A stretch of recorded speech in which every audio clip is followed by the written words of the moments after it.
And we're live. Of Hello. course we are. Yeah, Of course hello, we're hello. live. How's it going now? Hello, hello. Hello. I'm going Hello, to bed. Cello. Hello, cello. Yeah. How's it going? Great, how you doing? Man, fantastic. Awesome. Cello. Do you know someone named Cello? No, but I know Oh. there's an instrument called a cello. Do you say hello to your instruments? Yes. Wow. I know people who name their instruments. I know people Mhm. who have many instruments and they name them all different names. I have not named all of my instruments. I've named some of them. Really? Yeah. What kind of names do you give your instruments? Vlad and Word. Oh, right. I do remember Word and Vlad. Wait, those are the only Vlad. two? Have you not Yep. named Oh, any? no, there's Franklin. Oh, Franklin, okay. Yep. So naming your instruments is a new thing for you. You didn't name them when you were younger? Correct. Wow. Correct. That's interesting. Late start. Yeah. That's interesting. I mean, you've been here, what, 29 years? Oh, jeez. Well, that's my mouse is also gone. Oh, I'm not sure what's going on here. Hold on. Oh, there we go. We're getting it back. Oh, my goodness. Sorry about that, guys. See, that's what happens. Yeah. It's like Neon Blue asked, "Is that an AK-57 in the room?" AK-57. Oh, my You gosh. apparently have a gun in the corner of your room there. That's yeah. Oh, yeah. It kinda looks Everyone keeps thinking it's a gun, and it legitimately looks like a gun, and I love that. It's so funny. It does. It's a stand that's all like folded up, and yeah, Oh, like a music stand? kind of. It's like a stand for it's my wife's stand for her iPad. She stands it up and then she turns it on to like do poses so that she can have references for her drawings. Ah. It's like a tripod. Yeah, like a tripod. Or a gun. Or an AK-57. Yeah. You It's pick. like one of those. Choose your weapon, you know? Choose your weapon. Okay, you're going into battle. You can choose a gun or a tripod for an iPad. Yeah. Which would you choose? I think that tripod's gonna come I have real handy. Question. It's an AKB-48. That's funny. Well played. It's an old Japanese. I think they're still around, but yeah, Japanese J-pop. Question. What's your question? Joke. Oh, in the midst of this battle where I have to choose either a stand or a gun, am I on the front line or am I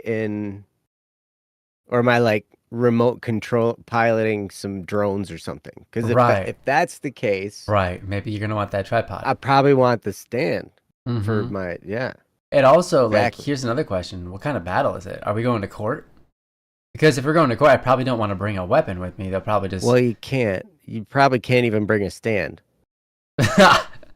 But at least if you arrive at the front with a stand, they're gonna be like, "Sorry, you can't have a stand." Instead of like, "Why are you bringing a weapon into court?" Yeah, like you're going to jail.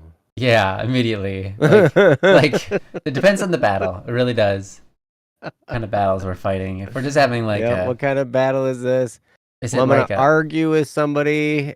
If there's like a Mormon knocks at my door and we prepare for battle, you know, it's just gonna be like a religious battle where we talk about different ideas and stuff. And you might need a stand. Yeah. To put all your literature out on. Right. Or for them to put theirs on. Or you might need multiple stands, one for them and one for you. Yeah. Or you might need a gun to make a point. You know? Like maybe it's part of your maybe it's a prop. You know? Yeah. Anyways. Be like, I love me like evangelizers at my doorstep. Oh man. Get in the house. Get in here right now. Instead of like get out, you're just like get in here. Let's go. Imagine that poor guy.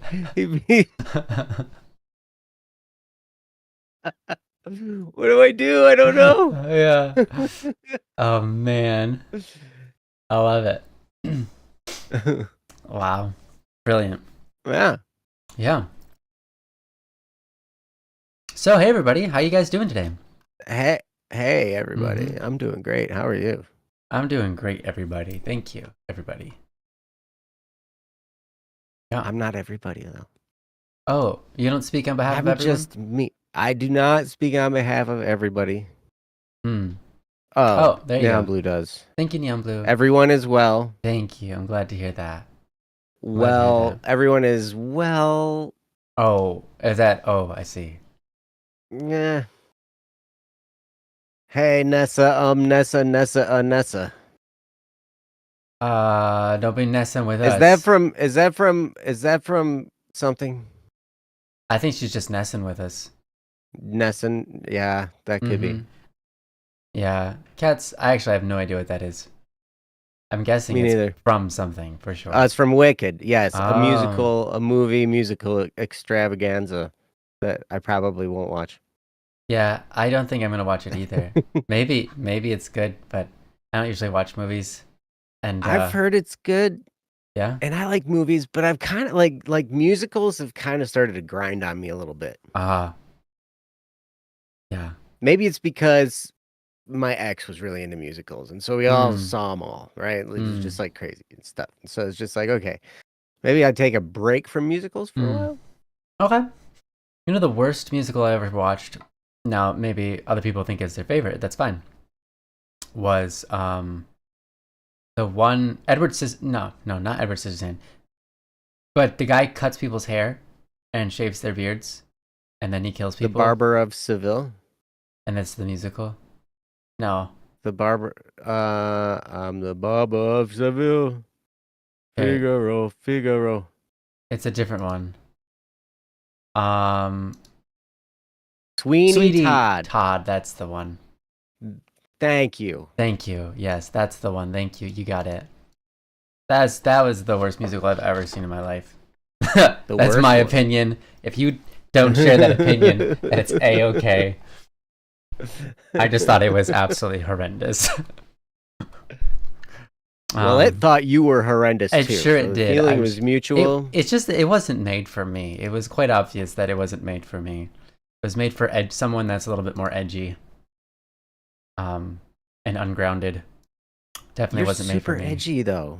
I know I'm edgy, but it's a different kind of edge. You're edgy and you're ungrounded. You haven't been grounded in years, probably. That's probably true. Actually, like when was the last time you? Man, were grounded? last time I was grounded was probably. Oh man, I'm trying to think. Maybe 8 years old. And I'm older than you now, so. Right? Mm-hmm. Wow. Mm-hmm. Man, yeah. 8 years old? Mm-hmm. Holy cow. Yeah, that's 20. You actually got grounded? Mm-hmm. I did. This is the question. Why were you grounded? The question on everyone's mind. But it's like one of those things where you remember the punishment, but not what you did. Were you just too adorable? Because I could see that happening. Likely. My mom didn't really ever ground us. But like, and when she said you're grounded, it was more like, go to your room. I'll be there in like a couple of minutes and we're going to have a talk. Maybe I'll spank you. Then you stay in your room for the rest of the night. And then tomorrow you're done. You're done with the punishment. You're ungrounded. Mm-hmm. Yeah. Yeah. That's kind of how it went. Grounding was Cats a will weird never idea. forgive the Cats movie. What? Grounding is a weird idea? Oh, the Cats movie turned people off from the Cats stage production? I never watched either. I've heard it was really strange. I That's all I had heard. I I played a couple songs from Cats. Really? Yeah, it was like in marching band. We did this like Mm. whole season of like Andrew Lloyd Webber stuff. And so it was like all marching band arrangements of these songs, right? I didn't know that Cats was I thought Cats was new when I was, I guess, kind of when the movie came out. I guess I don't know when. Well, I the thought musical's been around for a while. I didn't know that. I thought the musical had been around since like maybe when I was like geez, in my 20s, like 10 years ago or something. I didn't realize that it's much older than that. Uh oh. Um, Joe. Joe might be going through a blizzard. Joe. Hello. Hello, Joe. If they have you, blink twice. Oh no. Oh, you're frozen. Oh, Hey, I hi. think we're back. Welcome back. Yeah. Hey, you were frozen. You were frozen. We're all frozen. I don't know which Well, one it of was us is. hilarious because I have the YouTube up on my other screen Mm-hmm. here. And so, like, I'm looking at you and you're frozen, but on YouTube, I'm frozen. Mm-hmm. I think that means I think it's the blizzard that's affecting you. It could be. We're getting slammed pretty hard with the Mm-hmm. blizzard.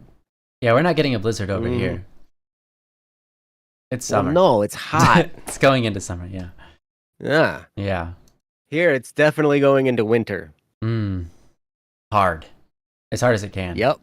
It's Mhm. so windy. I went to the store and I'm just like, I had to scrape because it was like the worst order of things too. It was started to cool off and we got freezing rain. And so then my car was covered in a sheet of ice and then snow. Ugh. So you got to brush it off and then scrape. Yep. Yeah. Yeah. Crazy. Ridiculous. And all that to just go to the store. And I was like, really? But I got to go to the store. Mm-hmm. The store has to be gone to. Mm-hmm. For what? Or else. Yeah, For or else. water. Guys. Water. I need water. And snack food. Ain't no one ever preparations. Ain't no one ever had a better life because of water. I mean, snacks, sure. That's right. But that's right. Yeah. Yeah, Cats, you work at the store. Yeah. I did not go to your store. Wait, so if you work at the store, do you also do your shopping at the store? Like, so you grab everything you... Like, you probably never have store runs. You probably just like, well, I work at the store on this day, so I'll get my groceries at the end of the night that day. Do you do that? Well, actually, though, if you are at the store and you get the runs, then you have store runs. Wow. Wow. I guess that's true. I do actually, since I have a discount. Yeah, that's actually really nice, huh? You never actually have to... Discount. Mm-hmm. You don't go shopping on a separate day. Your shopping day is your work day. It's convenient. You're already there. That's a nice win.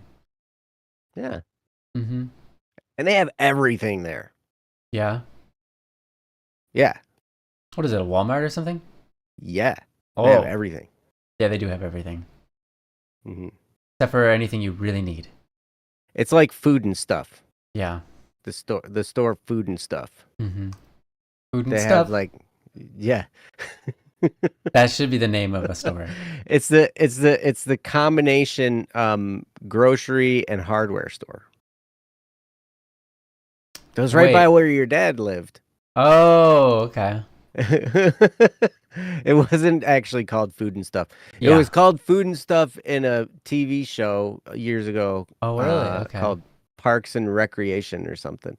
But yeah. But then we walked into this place and it was like, oh my gosh, it's Food and Stuff. Yeah. Like, what is? No way! You can buy hamburger and chips and drinks and hammers.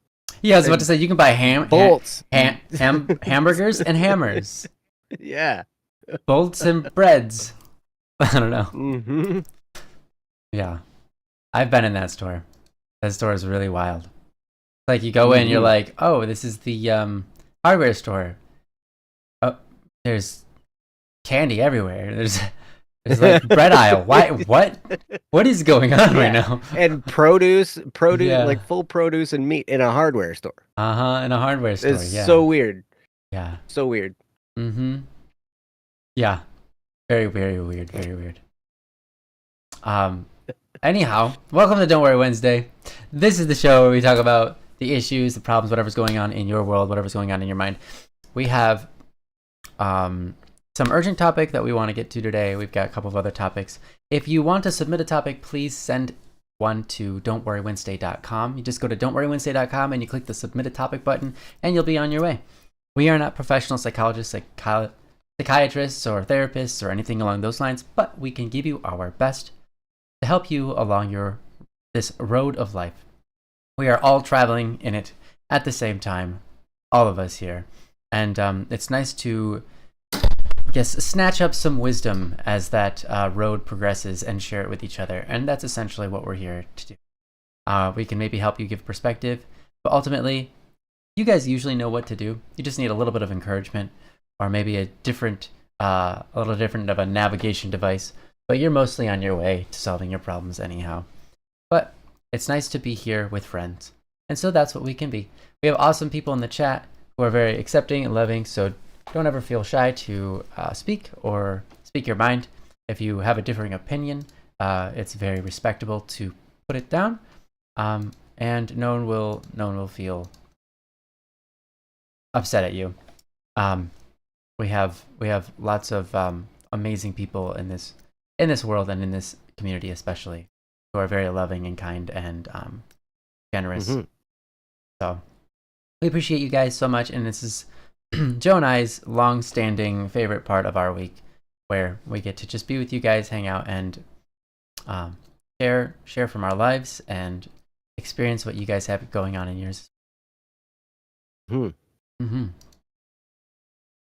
Yeah, can confirm. Can pretty confirm. Awesome. Agreed. It is getting closer and closer to Christmas, which means the chances are everything's going down in sales, and the amount of people you see on your live streams are going to go down, and so on and so forth. Everyone's busy this time of year. So it's nice to have. Yeah, nice that you guys in this very, very busy month have chosen to be with us. So we thank you. Very kind. Mm-hmm. Ho ho That's ho! funny. Merry Yo Christmas. yo yo ho ho Ho, ho, ho. ho. Yo yo yo ho ho ho. I like yo yo yo Santa. Yo yo yo Santa. Wow. Yeah, I saw you pinged everyone early, Cats. Yeah. Good job. Yeah, thank you, Cats. Mm-hmm. You're currently Christmas shopping. That's smart. Thank you. Currently Thank you for doing Christmas that. shopping. Mm. I love Christmas shopping on my computer, on Amazon, Mhm. and various other websites, and Yeah. not going to stores to do Christmas shopping. It's 'Cause very it's a nice. stinking zoo out there, man. It's ridiculous. You Yeah. got crazy people everywhere. Like, Oh, what yeah. the heck? And they're Mhm, yeah, drove home in a winter storm. You get Yeah. the winter storm too. Yeah. Ta-da! I'm glad you made it. I'm glad you made it too. That's Mhm. bonus. Yeah. Unless you haven't made it yet. Yeah, don't be doing this in your car, whatever you definitely have. I'm sure they've made it. Yeah. Mhm. All right. Wow, knocked out your Christmas shopping on Black Friday. Man, oh man. You are on top of things. I'm impressed. So we've got something here from Anonymous, and that's really great. I'm gonna go ahead and put the topic on stream. As long as everybody's ready. You ready for this, Joe? Y'all ready for this? Y'all ready for this? Okay. All right. So this topic is from Anonymous. We've titled it "Issue with Self-Worth," and it reads as follows. I have an issue with self-worth, specifically feeling like it's only based off results. And even if I get a good result, I feel like it's not good enough. For example, with grades. Since I am a student, whenever I get a bad grade, I just feel worthless. And when I get a good grade, I feel like it's not good enough. And I know my results don't reflect how much worth I am. I should decide my worth, but it's so hard because I was raised with conditional love, and society cares only about results. It feels like everything is against me, and I should somehow say to myself, yes, you deserve love. That act just feels impossible when all of your experiences say, no, results decide your worth. So yes, I know my results don't reflect my worth, but implementing that mindset feels impossible when all your experiences are against that thought. I really do not know where to start with this problem. From Anonymous. Anonymous, I just want to say right off the bat, that was very well put. I understand completely. You know, your experiences are a lot of times what shape your mind and how you think about things. It's like you draw from your experiences to resolve things or to understand things. It's natural. It's all you can do a lot of times. And so, yeah, when you live in a world where, from what you can see, all that everyone says that your results are how important or your worth is or whatever, right? When you live in that world, it can be incredibly hard to take on a differing opinion because it conflicts with your entire mind framework up to this point, which is basically all that you're saying. I'm just kind of repeating it in my own words. And I think that's really, really relatable, and it is a difficult problem. And there are many times that we have to do this in life, not just with self-worth, but in many things. For example, your definition of love might be different than society's definition of love and all that they're trying to push onto you. Your definition of many things, in the way that you perceive the world, your perceptions of the world. The perception of society might be good, and the perceptions of society could be bad for your health. People say that opinions, they're just opinions, so it's like they don't matter. But the reality is your opinions shape how you feel about things and about yourself. And so opinions matter a lot. There are right and wrong opinions if you want to come from the stance of what's actually good for you and what's not good for you. You could say it's wrong to have the opinion that, I don't know, racism is just fine and different colors of skin are not actually fully smart or capable or human beings or whatever, right? That could be an opinion of someone. Doesn't mean it's good. It's a bad opinion. Terrible, stupid opinion, right? We all can agree with that. So it is important to recognize that society is going to have different opinions, different perceptions of this world that we live in. And so, oh, sorry, I didn't realize that my screen didn't change. It changed and then it changed back. So I'm sorry about that, guys. It's not sitting in there forever. But anyhow, yeah, that's going to happen throughout your whole life. So this is a really good question to start asking now, and so that you can kind of, as you see this happen throughout the rest of your life too, you can decide like, nope, this is the shift that I'm going to make, and this is how I do it. And quite frankly, right off the top of my head, I don't have anything on how do you begin that shift. So I'm going to have to be thinking about this while Joe is speaking. Hopefully I've given him enough time to think and come up with some thoughts and life experiences to share with you. So that's what I'm going to do. I'm going to give it over to Joe and let him guide you down this road. I'm going to do my best. This is definitely something that I've had a deep struggle with. I've struggled for years with this. It is really tough when you feel like you're being judged basically just on your results.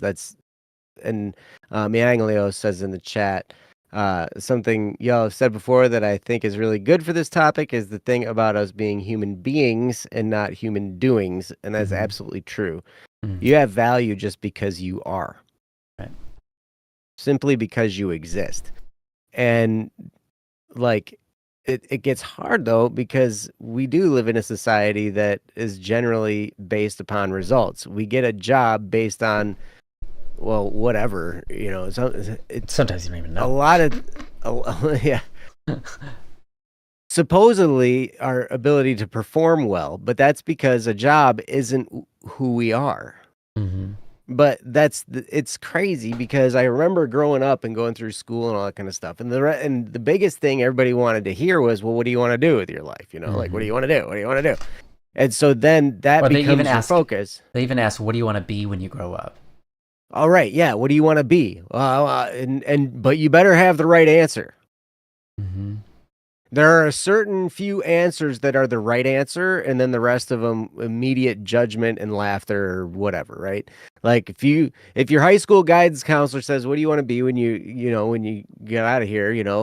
Which basically means what kind of profession do you want to have? And I said I wanted to be a professional musician, and he laughed at me, right? It's hilarious. But there were other ones. There's just, like I watch it. I watch it happening with my kids in school now because they're already gearing them toward. Or they started way back in elementary school when they're like trying to gear people towards some kind of a profession. Yeah. And there were the respectable ones like doctors, lawyers, Accountants, whatever. accountants, computer engineers.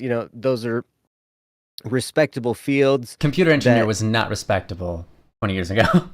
no, it was not. That would have been It laughable. is now. Mm-hmm. Yes, exactly. But yeah, it's crazy. And so I have had lots of talks with my kids where I'm just like, look, I don't have an agenda for you. It's going to be tempting to feel like all these people have an agenda for your life and that you better give them the right answer or else you're going to get made fun of or you're going to get ostracized or something's going to happen. They're going to get whatever. And it all comes back to, the there's a set of respected professions, right? But none of that even really matters because who you are is so much more important than what you do. Mm. And your self-worth, I man, I had to go through a handful of crises before I started to develop some self-worth. And there's still I still struggle with it from time to time. But most of the time I'm pretty well at peace. And I remember going through these crises of like what's the point of any of this? Like why even I remember praying and asking God like why make anything at all? If it was gonna be this hard and this crummy and all this stuff, like why start it? It's ridiculous. And what I finally discovered after a long period of reflection and holy cow, if my therapist would give me book recommendations, I read almost all of them. And I was taking notes and I was journaling and I was trying to figure out all this kind of stuff. Um, and hey, Zay, how's it going, buddy? Say Purple purple. heart. Yep. Um, I remember going through all this stuff and finally coming to the conclusion that, hey, it's not up to me to know a lot of this stuff. It's not up to me to know. And why am I so worried about my own self-worth? Because here I am. I can't change the fact that I'm here. I'm here. I mean,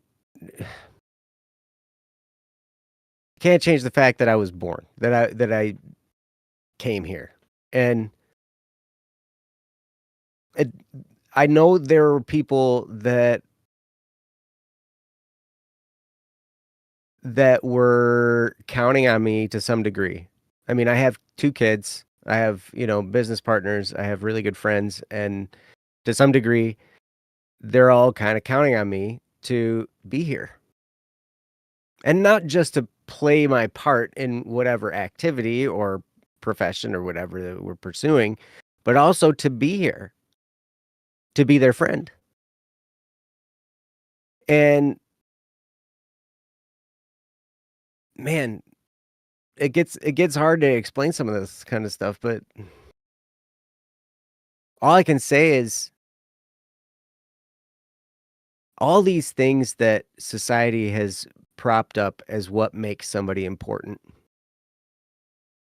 There's fame, Mm. there's money, there's high ranking professions, there's all that kind of stuff that society, and it seems like all over the world, like those are the things that people put the most emphasis on as far as your significance in life, right? And we all kind of get caught up into that. But there's nothing more significant than making a difference one-on-one with another person. And so you have a chance to do that all the time just by being yourself.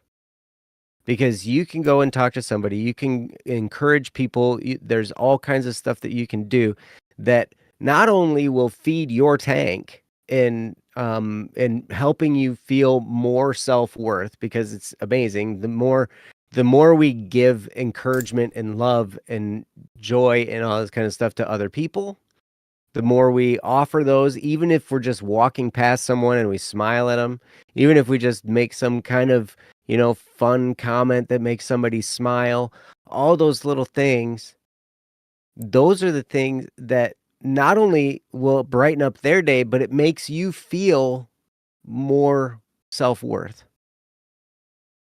Makes you feel like, hey, I did something good. And this is where, you know, doing things that are good for the world, they make us feel better inside. And so pursuing virtue is probably one of the best things we can do. And you can pick, there's tons of virtues out there. There are the 4 cardinal virtues, which which is funny. They're the same virtues that have been held by Stoics since before there was a church that said these are the 4 cardinal virtues, right? Mm-hmm. It's hilarious, but it was cool to see that because this is a universal thing, and I don't remember what they all are: temperance, prudence, wisdom, and justice. I think temperance. Something like that.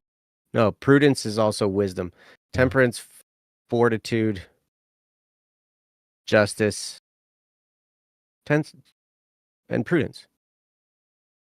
Yeah, those ones. Anyway, those are the 4 like top dog virtues, right? Prudence, justice, fortitude, and temperance. Thank you. And so like you can just pick one and work on getting better at it. And those things will help you build you'll feel better about yourself. You'll feel like you're more worthwhile.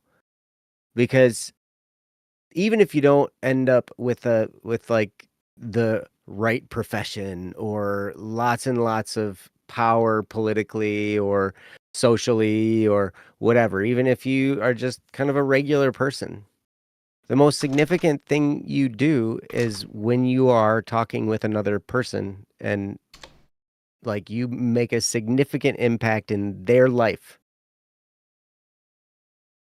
It doesn't have to be a significant historical impact on the world. I mean, it could be, but those are all kind of things move on so fast that it's probably short-lived. So the biggest and best thing you can do is impact someone else's life in a positive way, and you do that just by being yourself. And so if you want to build self-worth, I would say start there. I would say start with thinking actively, how can I make someone's life better? Because when you go do that, how can I offer love to someone? When you do that, you will automatically feel better about yourself, feel better about your situation, and feel like you are a more worthwhile individual than you did before. So I don't know. I mean, those are just some kind of random thoughts. I'm gonna turn it back over to Ryan. This is a tough topic to roll with. I'll agree with Ryan. Because it can be a real struggle. But I'm telling you, one of one of the best things we can do is just be a friend to other people and think about that in our interactions and just think about, okay, I want to help this person feel like they're loved, feel like they're accepted, feel like they're worthwhile. And in turn, we get more of those feelings for ourselves. It's really kind of cool. So, Mm. anyway, with that, I'm turning it over to Ryan. Sure. Yeah, thanks for that, Joe. I think that's a good start, you know. It's hard because, you know, we live in a world that is temporal. We have time, right? We have matter, right? And so a big focus of everything is in the doing. It's natural for us. It's a sort of a natural conclusion or a natural state of mind. And it's not necessarily that we have to fight that. It's okay to do things and get things done, but it's important to never just grade yourself based off of that, right? You find your self-worth based off that. So, you know, even when you talk about like, even when you talk about love, a lot of times we think about it in the terms of doing, or what you love might not be concerned about what you get out of it, but it is concerned to some degree about what the other person gets out of it, right? Or even in the case of self-love, you are concerned, not concerned, but you are attempting to make your life better, right? And better is a concept of progression from one thing to the next. If you take away time, and therefore matter, because that's how science works, but it doesn't matter. If you take away time, there is no more doing. There just is, right? And if you can love from that sort of aspect, that's an incredible place to be. You can recognize, like, look, you could say, if this thing or me or whatever it is was made and it would never change because time wouldn't progress on it or whatever, it just is what it is it still lovable? So imagine, you know, someone that you love right now. If you say, if they never change again, if they never produce a single result ever, right now is where they are, they're just them forever. Let's say maybe they get, I don't know, stuck in a time warp and they don't change ever again. You know, they never produce any results. They're frozen in time. And maybe you can think about them. Maybe they're somehow frozen in time in such a way that as time progresses for you, you can still see them. Like maybe they're just in a giant ice block or something. Who knows? It doesn't matter. Wherever your imagination wants to take that. If they're frozen, they're not able to produce results, you still look at them and you say,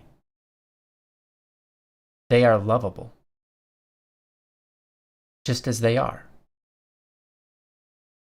They're not able to do anything, but I love them still. I'll still love them even if they're not able to do anything, right? And you know that. And that's why you're bringing this topic up. My point of saying that is, when you look at the world, if you can view it out of the lens of love, which is a far superior guiding measure to worth than anything else that we have available to us, then if you can view things from that lens of love, it can help you to start negating some of the ideas that try to, through your experiences, push you in the other direction, right? So if you can view things through the eyes of love, like, that thing is beautiful, regardless if it does anything or not. You might look at a painting, right? You might look at a painting on a wall, and different people are going to have different experiences with the piece of painting. Doesn't matter. You can say, well, that piece of painting is beautiful. It will never change or do anything for me, ever. It just is, and it is beautiful. And you could try to form arguments. Well, it's like, well, it is doing something because you're experiencing something out of it. And so therefore there is a value that you associate with it because of the amount of experience you've had it with, the intensity of the experience or what the experience meant to you. It's like, yeah, that's fair. But before any of that ever happened, it was still the same picture. It was still the same picture before any of that ever happened. And that's you. That's you, right? Yes, you live in a world where you can do things. And the things you can do are valuable. They increase people's experiences. They increase maybe joy in the world, right? Mm-hmm. But like that picture, you existed before you did any of those. And that's much like your value, right? The picture is valuable, regardless of if it ever sees the light of day. Not necessarily just because of its potential, but because it always had its essence about it. It was what it was, regardless if it was used or not. It was what it was, and it is beautiful, right?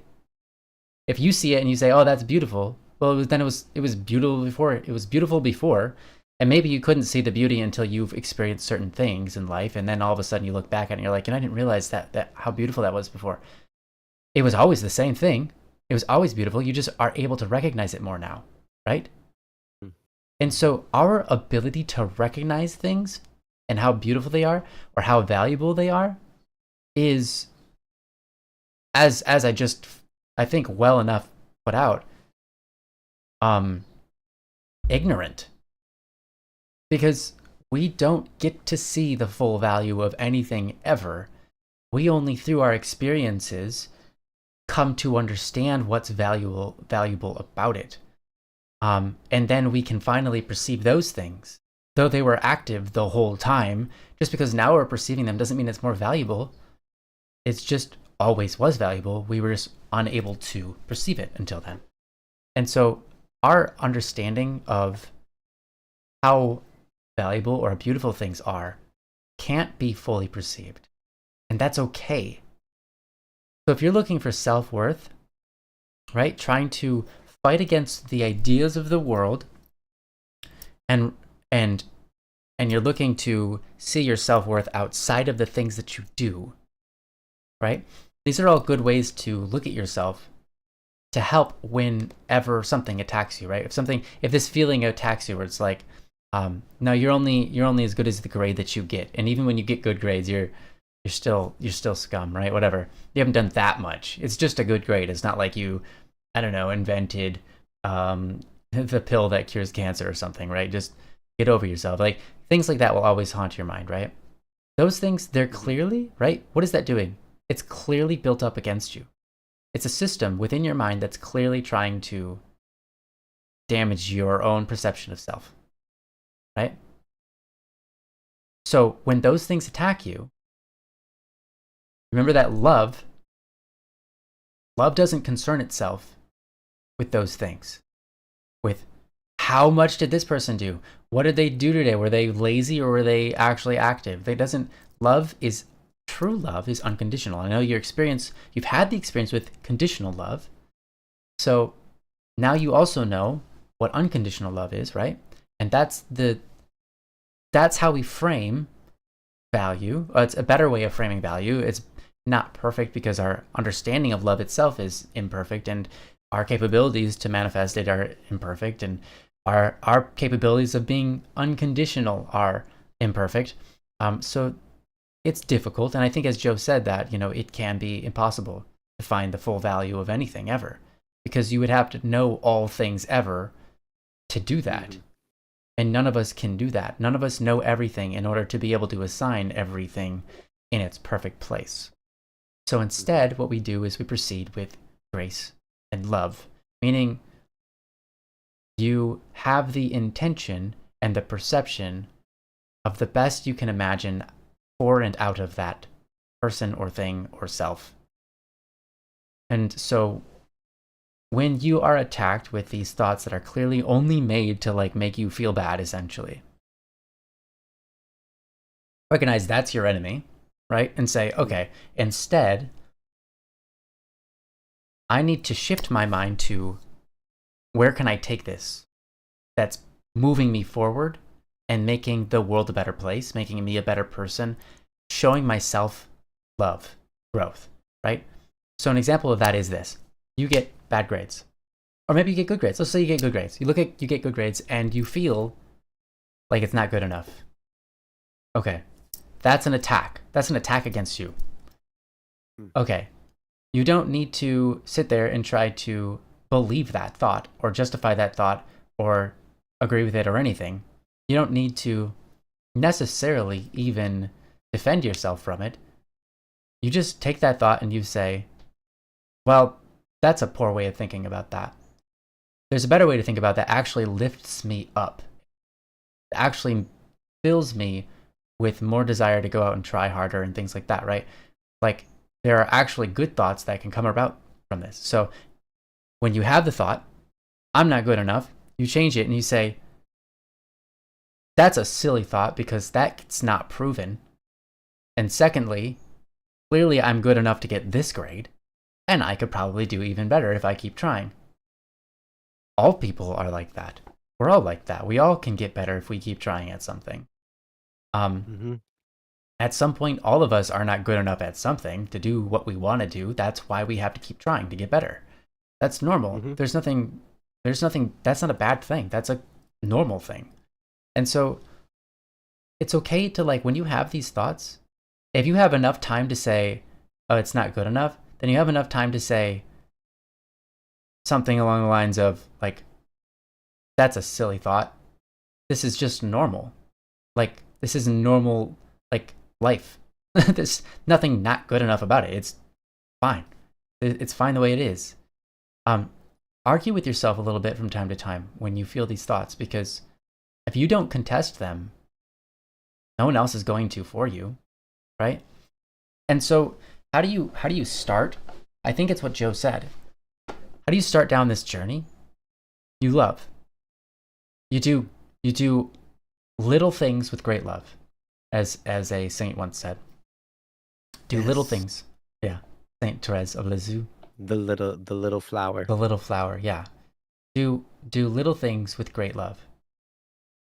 Because the more you allow the perception of love to take over your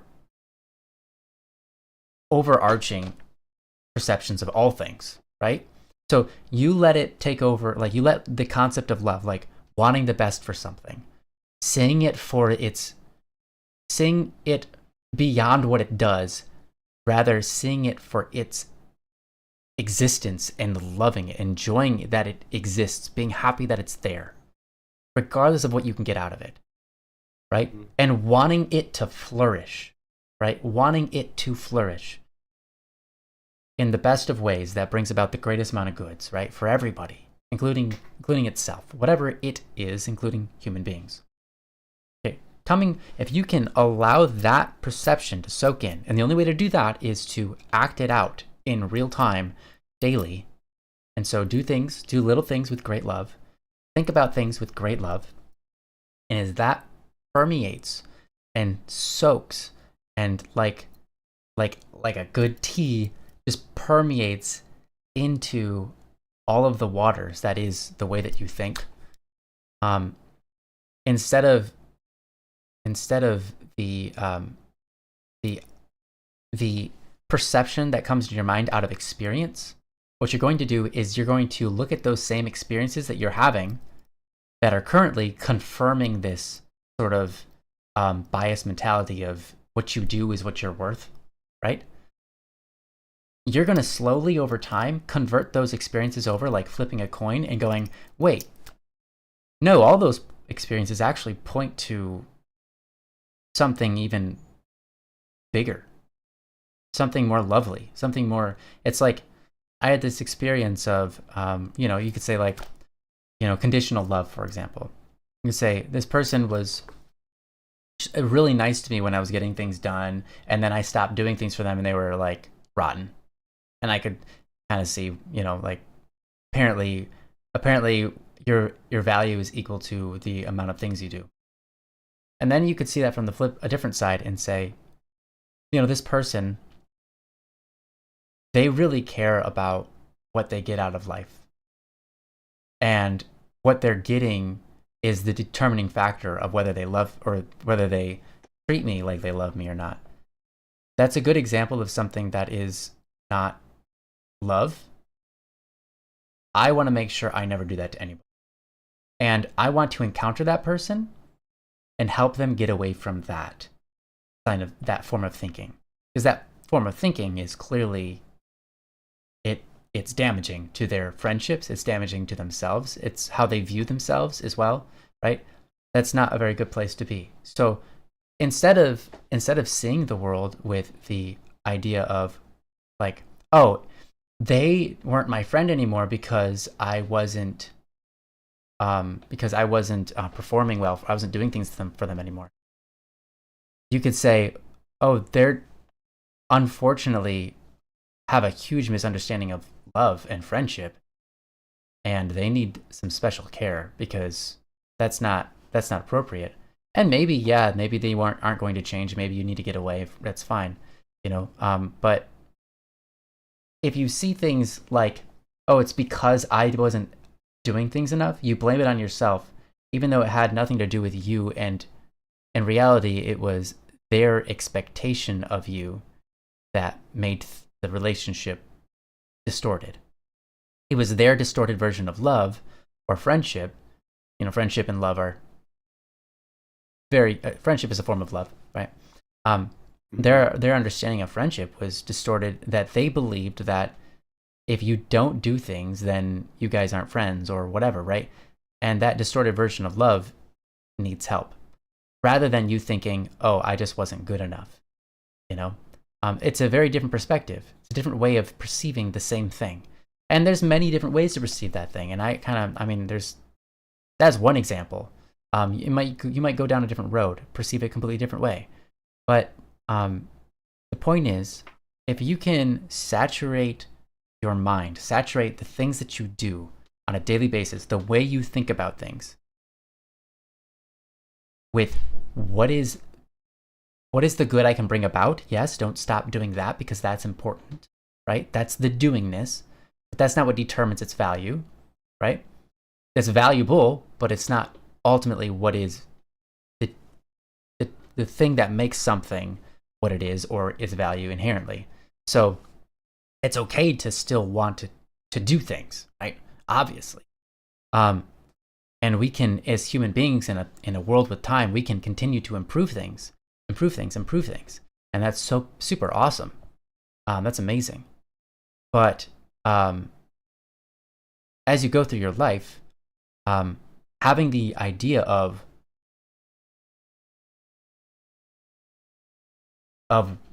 truly wanting the best for something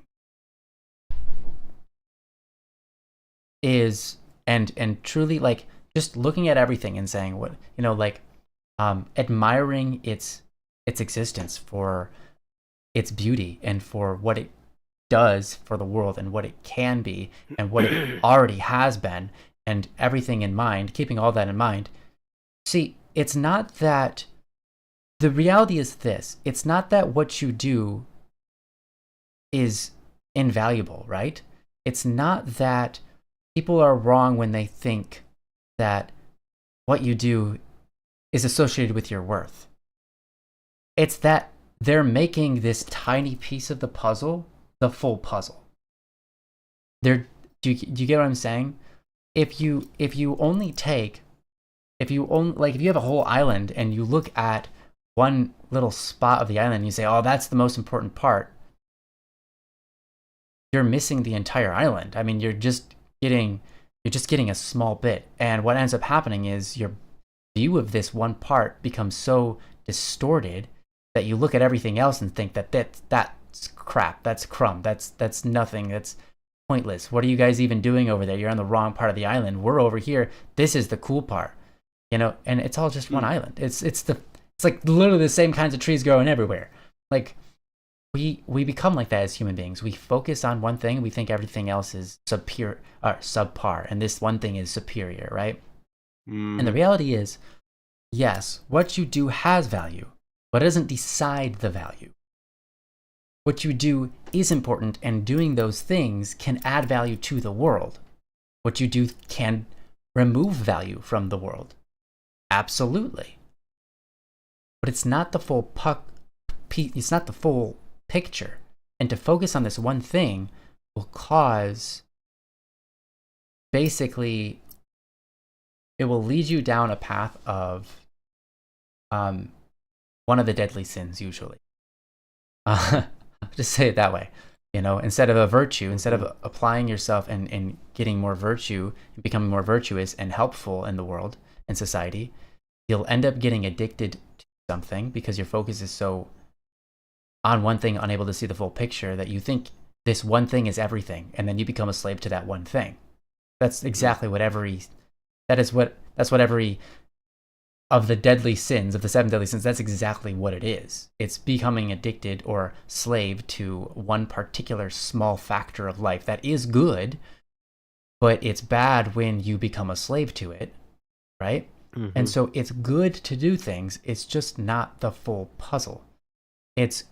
And if you become a slave to doing things, if you become a slave to the idea that what you do is how much you're worth, you've literally decided that you're a slave to doing, right? Because that's like, oh, that's the only thing that's worth anything, And you already know this, right? You already know this. My point of repeating it back to you over and over is to help you when you confront this and you go, well, my experiences tell me that doing things is valuable and it makes valuable things happen in people's lives. It's like, your experiences are correct. Just don't view them from a lens that can only see this much of a space, right? Like, open up the lens so you can see a bigger picture. It's not that your experiences are pointing you in the wrong direction. It's just, if your experiences are pointing you in a direction that's self-confirming your slavery to the idea that your value is, or that doing is all that matters, right? Mm-hmm. And so my point here is to open up your vision and see there's a lot more going on. There's a lot more that determines value, and it can't be fully known. And it's not that what you do is not valuable, but more so that what you do is a small piece of the puzzle. And if you over-exaggerate it, you will never be happy with yourself, because you are not a human doing, right? You can't just do, and you will never, no matter what you do, no matter how amazing you do things, guess what happens? It gets done, and time moves forward, and all of a sudden you're no longer doing something. Mm-hmm. And therefore you're no longer worthy of anything anymore. Like, literally the feeling of that sensation of like, I did it. This is awesome. People are like, this is so valuable what I did, blah, blah, blah. It lasts for like, I don't know, at most 2 weeks. I think it's like the longest that feeling has ever lasted for me. Usually it lasts like 30 seconds and it's gone, right? And so you try to confront with that your entire life. That is, you're literally just a slave, right? You don't get to decide to just take a break and enjoy it, right? It's like you can't live the fullness of life if that's what you're slave to, right? And I know that you kind of already know these things. I'm just repeating them back to you so that you have things to when the attacks come your way, you have mechanisms that I'm speaking to you right now. You can have these thoughts yourself and go, that's not the full picture. That's just a piece of the puzzle. I'm not going to submit to just that. I don't need, this feeling is silly, right? I'm giving you these weapons to combat these attacks that are coming against you. So that's kind of the best thing I can do, along with what Joe said, and that is to live it out. That's to live it out. Live out this sensation of love, because love is going to get you the closest to humility. Okay? And why humility? Humility is the virtue that you need to seek to identify worth, generally speaking. Now, of course, there's lust, and lust is a matter of worth as well. Envy is a matter of worth as well. But really, the one you want to focus on is humility. And what is humility? Humility isn't belittling yourself or putting yourself below other people. It's the recognition of value rightly placed in the world and living that out. And that means when you look at somebody and you say, it doesn't matter what they've done, it doesn't matter where they come from. They might be an amazing person, they might do amazing things in this world. I don't know, they might not. Regardless, because they're a human being and I'm a human being, we should treat each other like the best we can possibly treat each other. Always. And then love will flourish, and then goodness will come out of that, right? As an example of the reward of the value of the thing that you're doing. But rewards don't determine whether something's good or not. Something can be good and receive bad rewards. My point is to help you pursue humility and look it up. And if you see anything that seems like selflessness, remember that selflessness is not a virtue. Selfishness is bad and selflessness is bad. Humility is that point in between where you're not so concerned with yourself that you put yourself above other people, and you're not so concerned with yourself that you're putting yourself below other people. Instead, you see yourself as valuable and you see other people as valuable, and you treat the world as such. You see a tree and you see the tree is valuable. You might say, well, the tree is valuable and important and lovely just as it is. Sometimes it's worth protecting, sometimes it's not. Sometimes it can be a valuable asset or a tool. Sometimes it can be this or that. You know, discerning those natures takes a lot of time and effort. And so that's a journey. But if you want to start on that journey of humility, or of finding that self-worth and being able to just love yourself without having these feelings of like, well, but what did I do today? Can I really love myself when I didn't do anything, or when I got these grades, you know? And you've got these, you know, I would start pursuing humility, look into it, try to find people who've lived humble lives and replicate their actions. One person I could say you could look into is Mother Teresa. Right one? Yeah. Which one? Mother Teresa? The one who What about her? went to India and she like served all the poor and stuff like that. Yeah, she's a great person to look to for humility. She lived a life of great humility. And if you just want to study someone's life and be like, okay, what makes them humble? What is it? You can view a lot of people, but that's just one example of someone that's relevant in our recent times that has existed and is respected among many cultures, whether you're religious or not. So, yeah. Sorry, I took a really long time to say all that, and I hope that was helpful, though. Yeah. That's okay. Yeah. Well, that's what I got. I just been over here chewing chocolate. Oh, chocolate. That sounds great. Doggy dropped it. What? Say it again. Doggy dropped it. The doggy dropped the chocolate?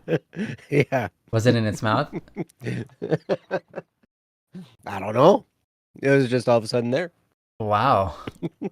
Just like how chocolate appeared, and you're like, I'll take that. Man. Wow. Well, that's nice. Yeah. So no, I love what you were saying, and I'm seeing in the chat here, Super Neon Blue and August both. Mm.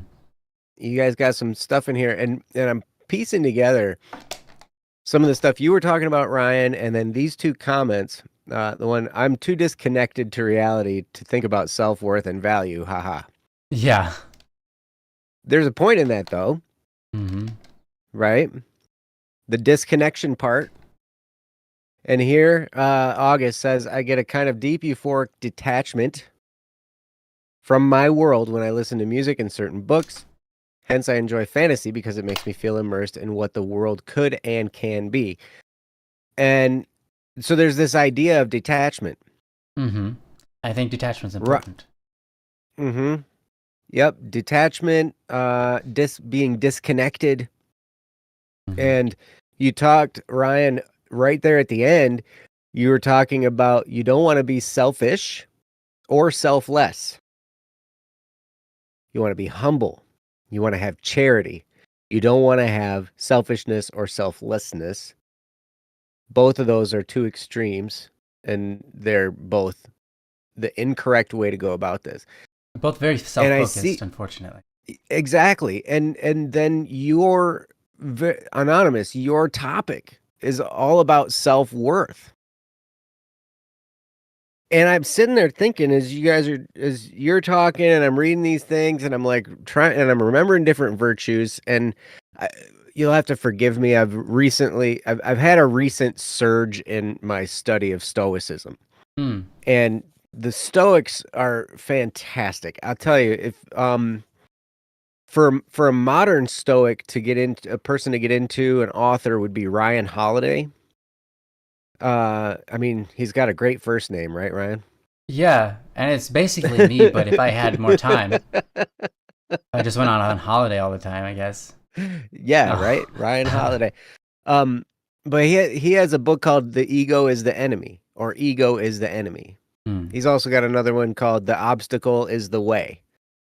And so there's a lot of stoicism. The first stoic, well, my first brush with stoicism was Ryan Holiday, and I read The Obstacle is the Way. It was great, fantastic book, and it talks about like the very thing that's your obstacle.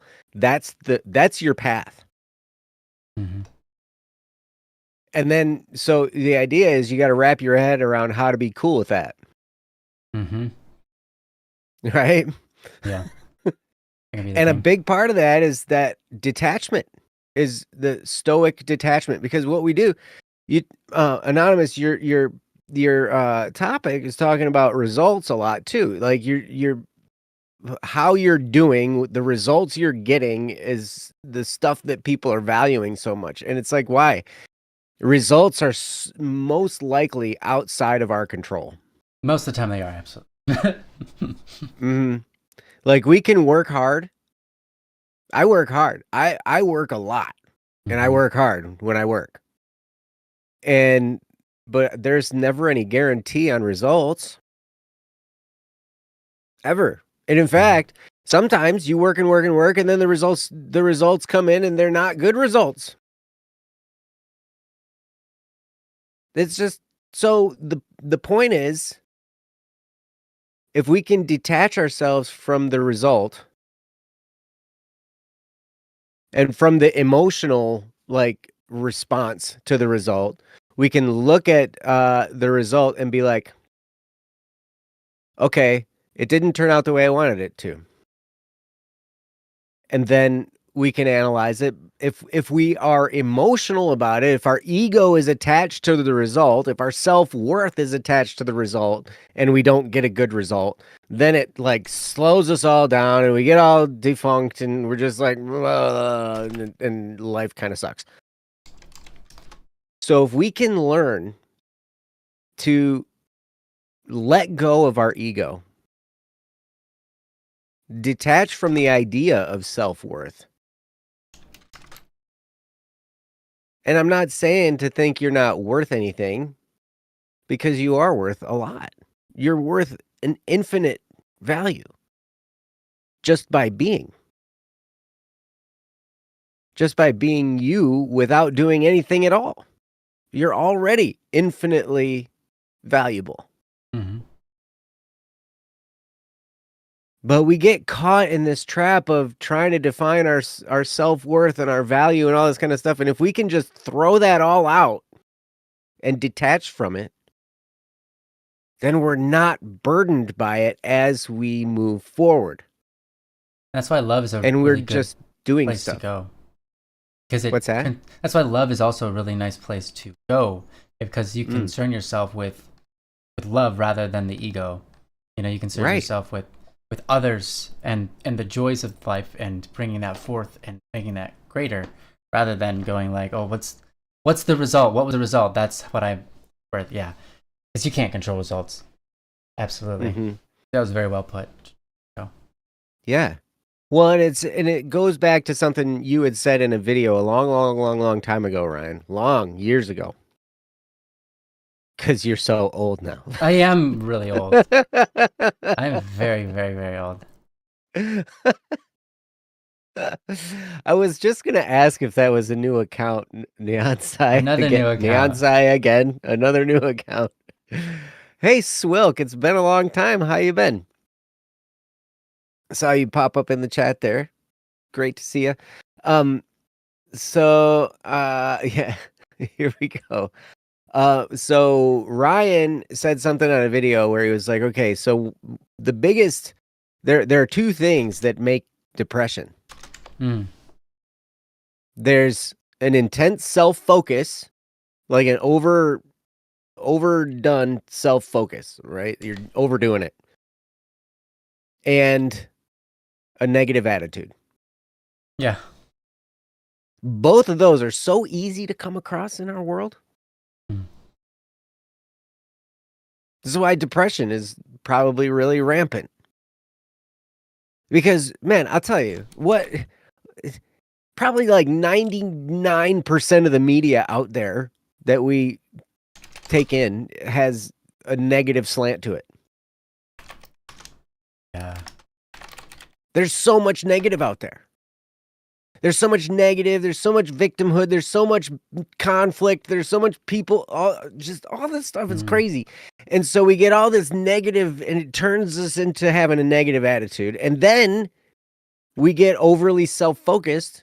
You put those two together, and now we're depressed. We feel like we have no self-worth whatsoever.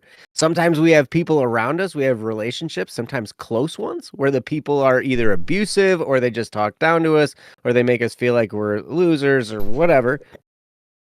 And all of that contributes.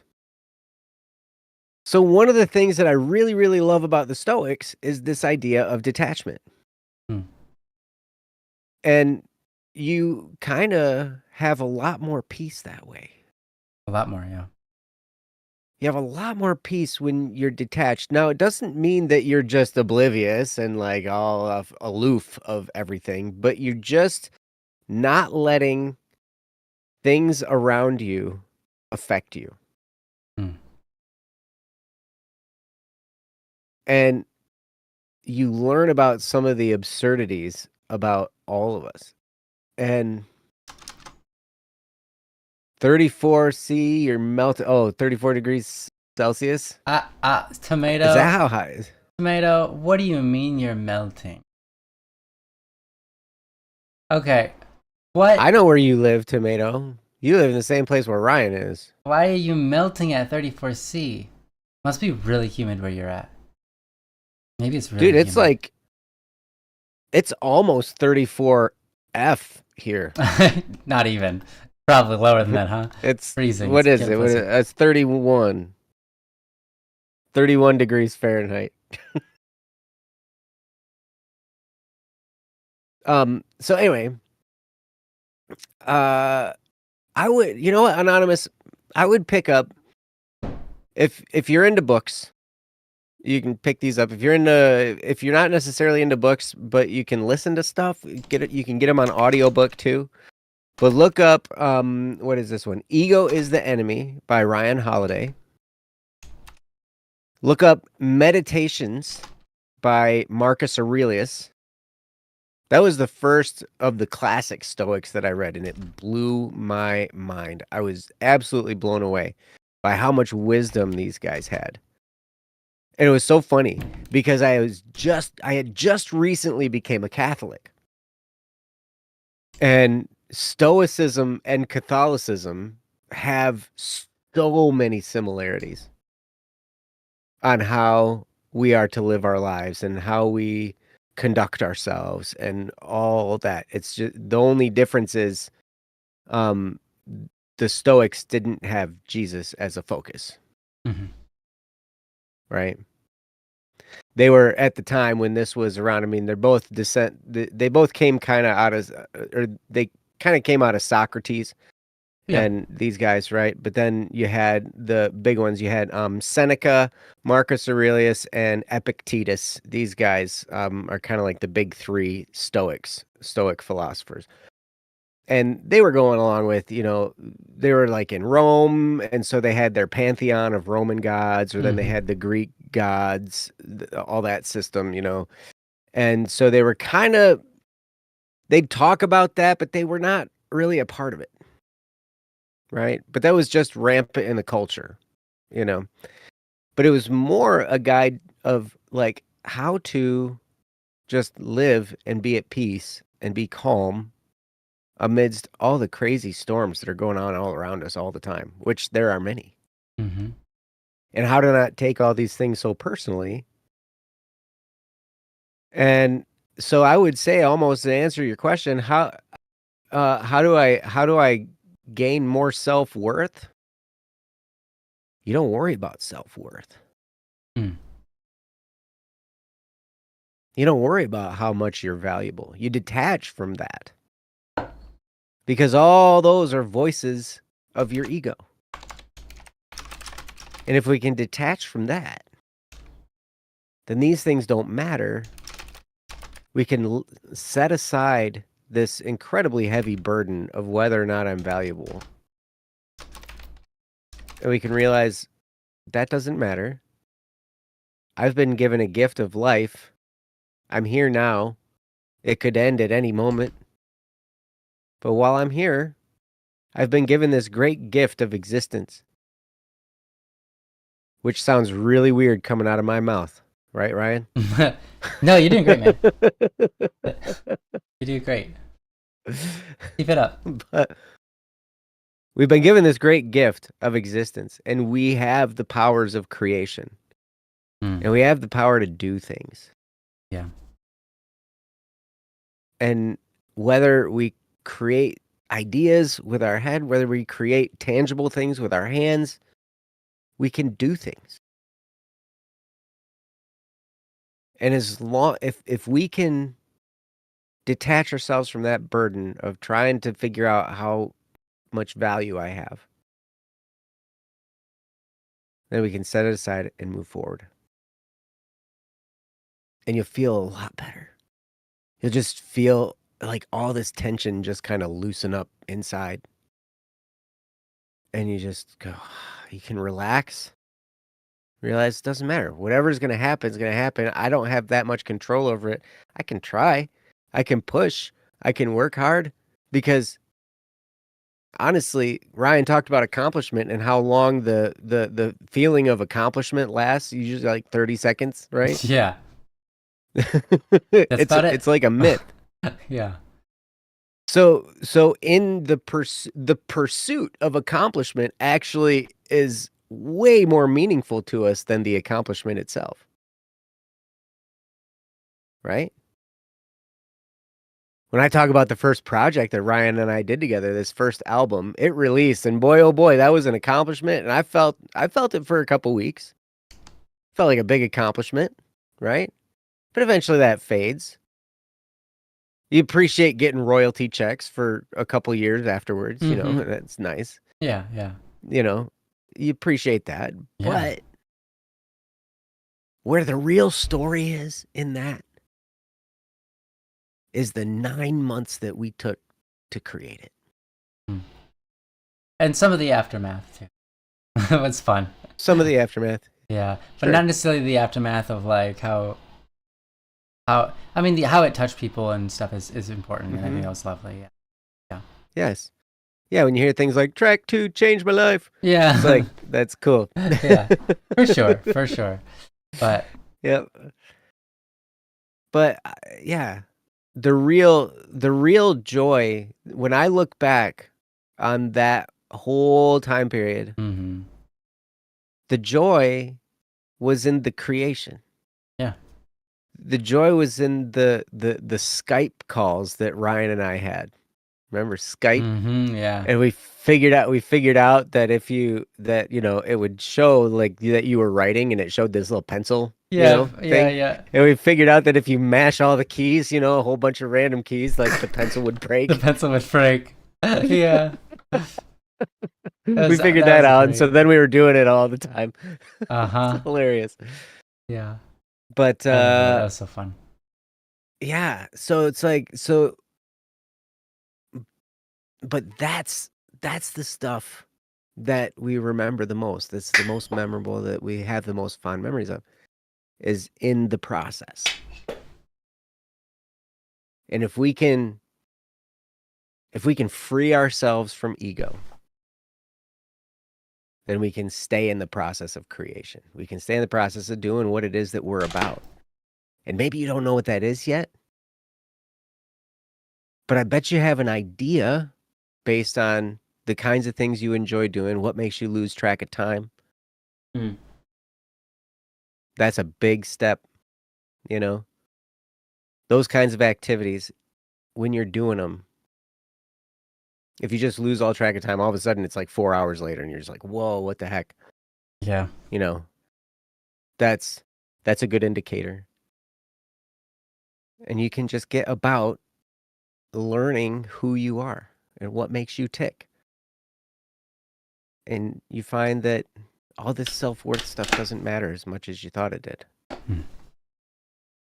What matters most is peace and love. Mm-hmm. And it's a beautiful thing. So anyway, Yeah. thank you, chat, Mm-hmm. Neonsai and August, and thank you, Ryan, and because you guys all kind of brought to light this whole line of thinking. Yeah. Absolutely. And reminded me of some of these truths, and that it's great. I don't really have anything to add on it. Anything I would say would just keep on adding on to what Joe said and just magnifying what Joe said. I don't really need to do that. Mhm.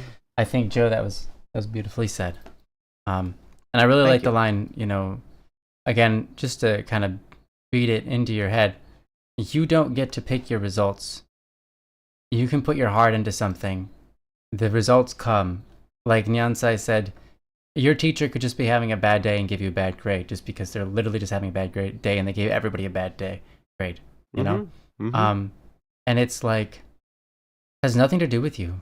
Like, there are times I put in a ton of effort into something and it comes out with nothing, and there are times that I do and it comes out with a great result. There are times where I put in little effort and I get like so much in response, so much positive stuff, and then other times, my little efforts do nothing for me.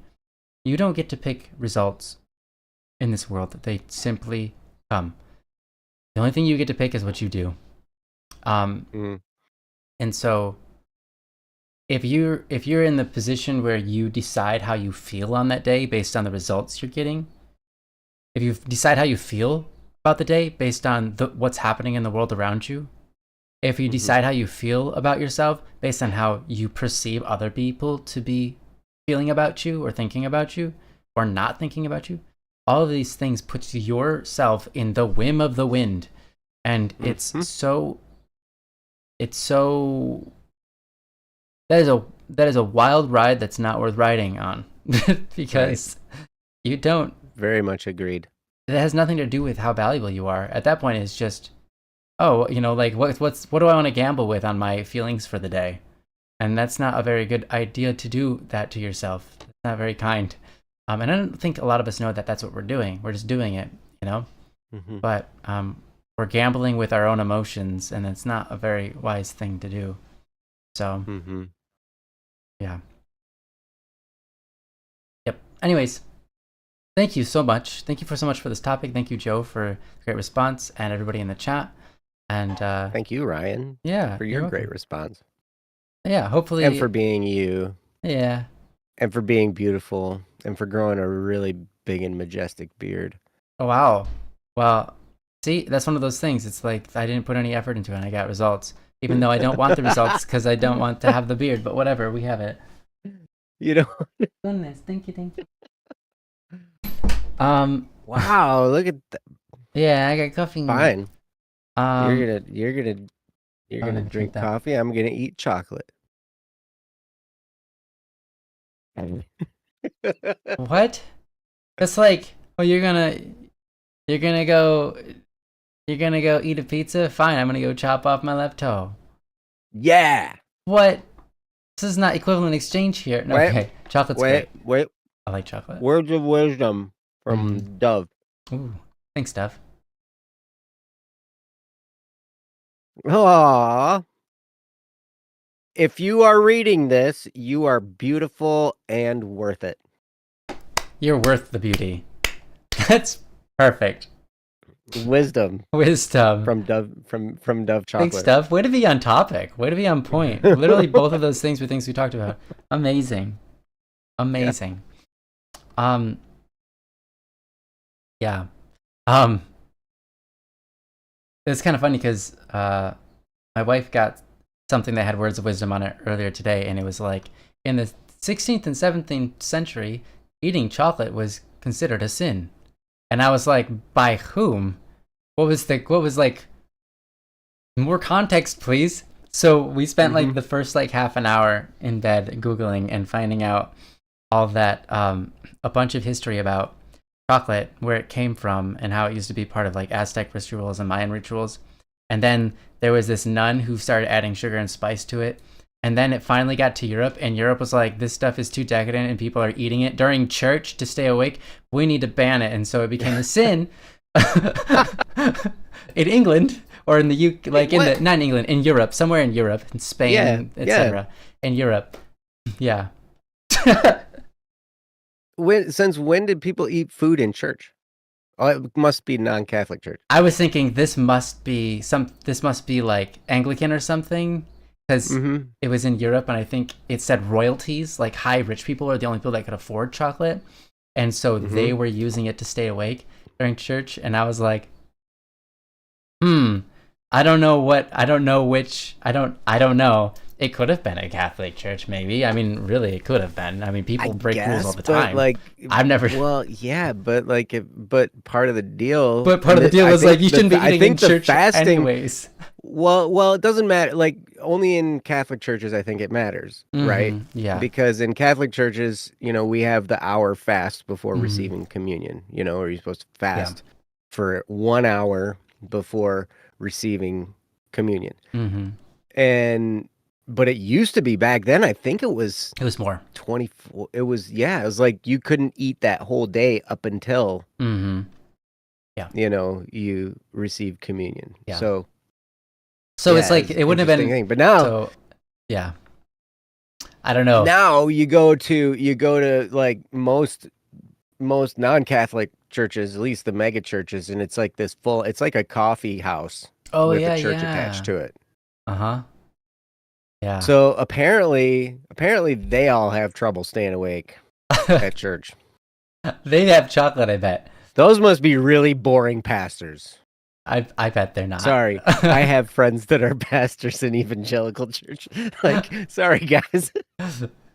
Yeah, Joe's definitely joking, but it's actually kind of funny because Catholic church is not boring, but it's not exciting usually to most people either. It is not something that's like blah blah blah.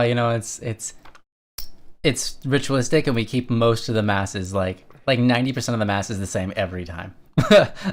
Kind of. Well, and it's weird if you don't know what's going on, and there's a lot going on there. There's a lot. So if you don't know what's actually happening while these things are going on, like that's it feels like what do these things mean? Once you understand the meaning behind all that, it's one of the most beautiful things you've ever experienced in your life. Most beautiful, meaningful, non-boring things. But I'll tell you, there are some homilies, even though they're really short, I still nod off once in a while if I'm tired. Fair enough. Happens. And I just make it look like I was praying. Yeah. But you just came up with you said something earlier that just made me think something. So if you're not supposed to eat, obviously you're supposed to fast for an hour at least before the Eucharist. So what if people brought in food, like after they ate, church is still going on, and they're like eating their chocolates after having the Eucharist? That'd be silly because there's only like 5 minutes left anyways, but it would be funny to see. Yeah, I don't know. Yeah. Anyways, thanks for the topic, and thank you guys for sitting through our weird discussions. But we have fun. We had fun. We hope you had so fun have too. fun with us, man. That's right. Yeah, how dare you? Wait, do it. You didn't do anything wrong, so you guys are great. Never mind. I am Joe King. You are Joe King. That's right. I'm King, more like King Joe. So he's the Joe Squared King? Joe is the Joe. Oh, because there's two Joe. Joe is Joe King. King. Joe Square King. Got Joe, it. I put it yeah, together.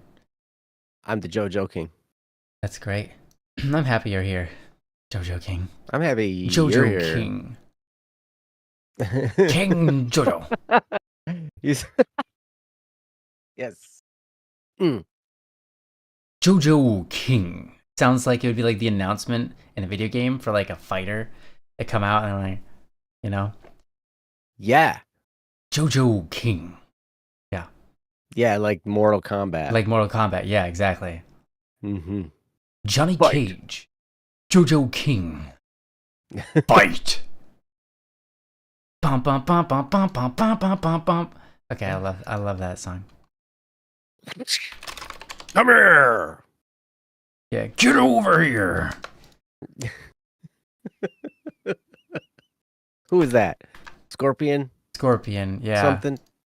He had the chain with the hook on it that dragged you over there. Yeah, that's the one.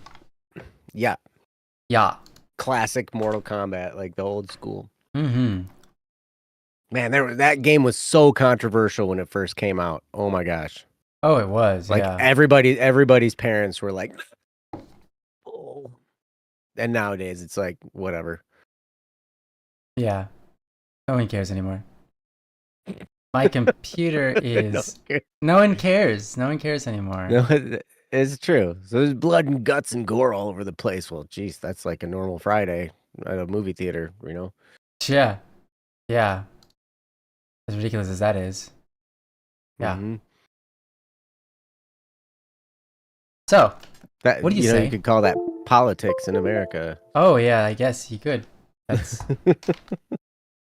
You know, you said earlier, you know, people, there's so much negative stuff going on, and yeah, yeah, it's awful. And one of the things that I thought about was like, my wife was talking about this yesterday, or maybe it was 2 days ago now. Maybe 3 days ago now. I don't remember. Time just flies by. Doesn't matter. It was it was during some near stream. past. Yeah, it was during one of our streams, and she was like, you know, it was hard to understand. You know, she didn't have a vote in the United States elections or anything, but she's like, I didn't understand what like most of their views were because they spent most of the time just showing how bad the other person was. I have no idea what they stood for. Right? It's like yeah. I mean, that's legitimately accurate. It's like it is. Okay. It's yeah. So crazy. Well, like, people, you get more rise out of the people, so they have more emotion and just emotional control. You're controlling people by the intensity of the emotion and like making people afraid, and then so they have to like act out and all that kind of crazy stuff. On both sides. On both sides. It shows on both sides, and what we're seeing, it's hilarious. I was just talking to Kate, my co-host of the Rebels for Hope podcast and all that stuff, right? Yeah. We were just talking today, and I was like, you know, it's so funny because you can tell who drinks deeply of that media. Because, and depending on whichever side, the losers of the election have some kind of uprising. Sure. At least in the last two elections. Mm-hmm. And we, you know, in the last election in 2020, you know, the Trump lost. And so like all these Trump supporters got all crazy and had this uprising at the Capitol in the US, right? Mm. So they were all freaked out and mad. And so they did all this crazy whatever stuff. They had this uprising, riot thing. Now, fast forward to 2024, Harris lost.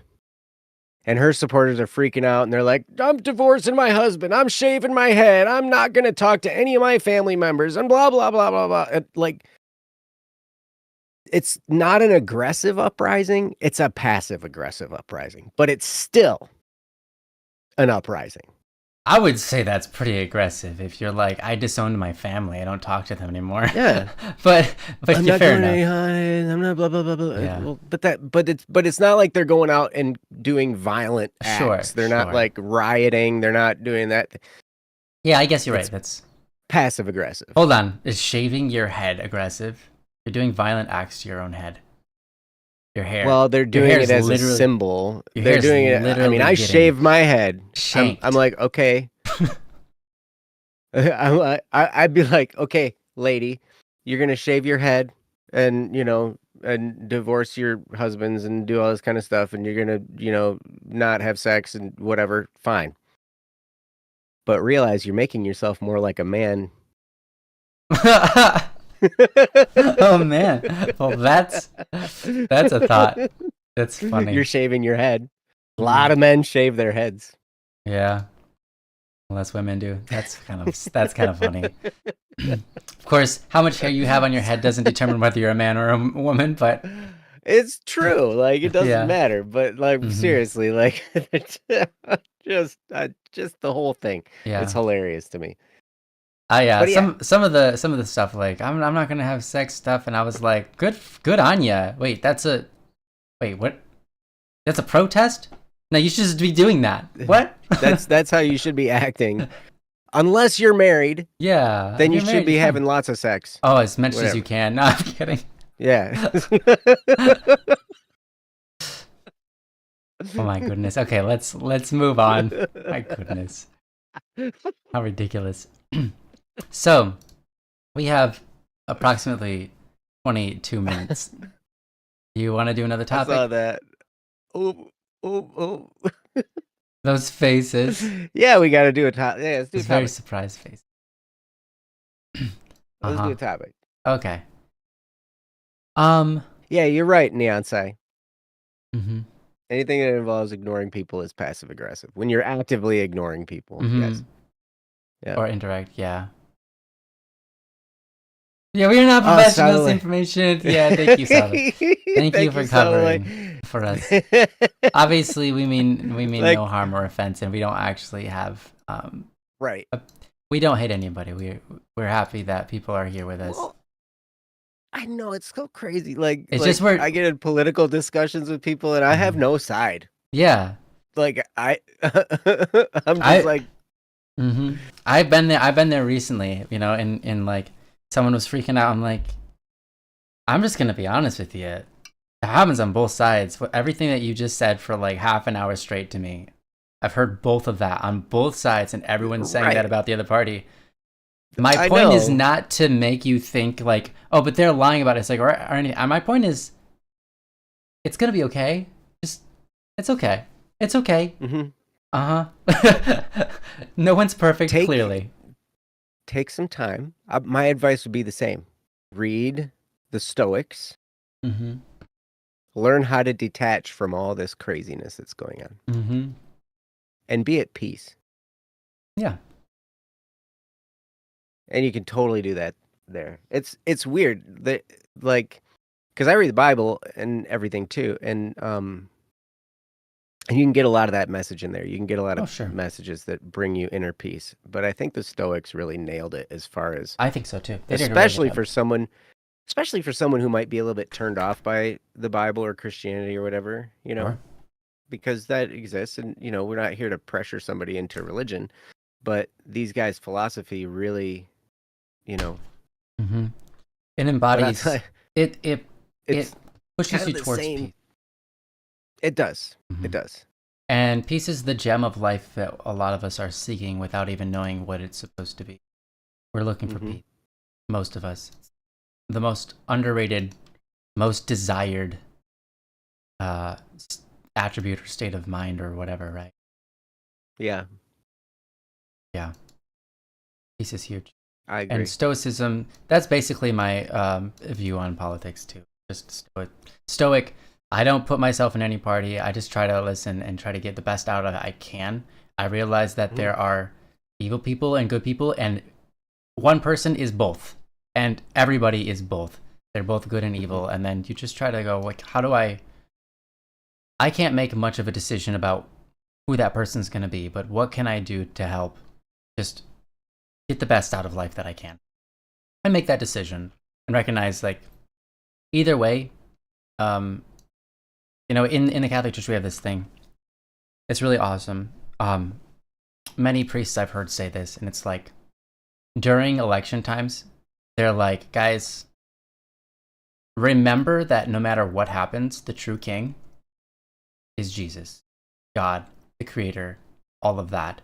God is the true king, and that's what you're fighting for, and it's his kingdom you're fighting for. You can get wrapped up in your vote is important, so vote. But don't forget, like, don't freak out because you should be the one that needs to be you're the one that needs to be at peace during all of this. Because you know that in the end, your king has already won and is going to win. And so none of this matters that much. So don't freak out, be chill, and then do the best you can from there. And that's, I remember multiple homilies about that, like almost every 4 years of my life. Yeah.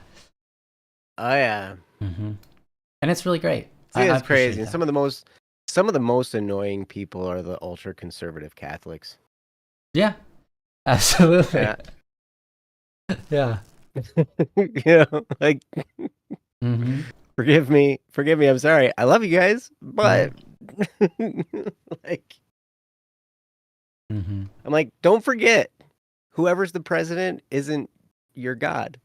Right. Like, yeah. Crazy. And it's like, you look back at the past, it's like we've had worse times. We've rarely had better times. Wow, man. Yeah. Yep. And I think... But we still have all these people yelling and screaming and all this kind of stuff and all this kind of craziness. I came up with this... Actually, no, I'm leaving that one aside. Go ahead, Ryan. That's great.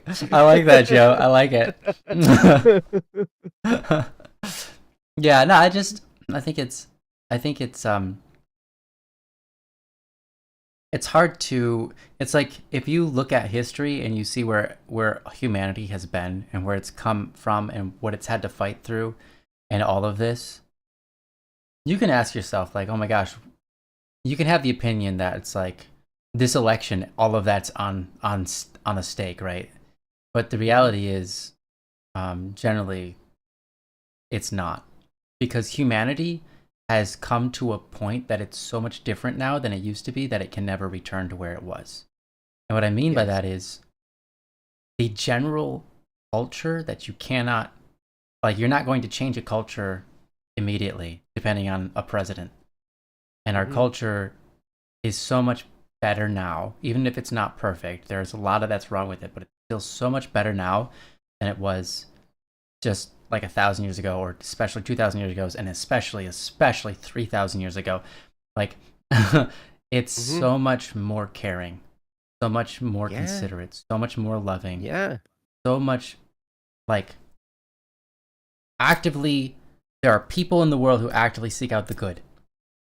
And that exists. And that might have always existed, but it's a lot more people now. A lot more.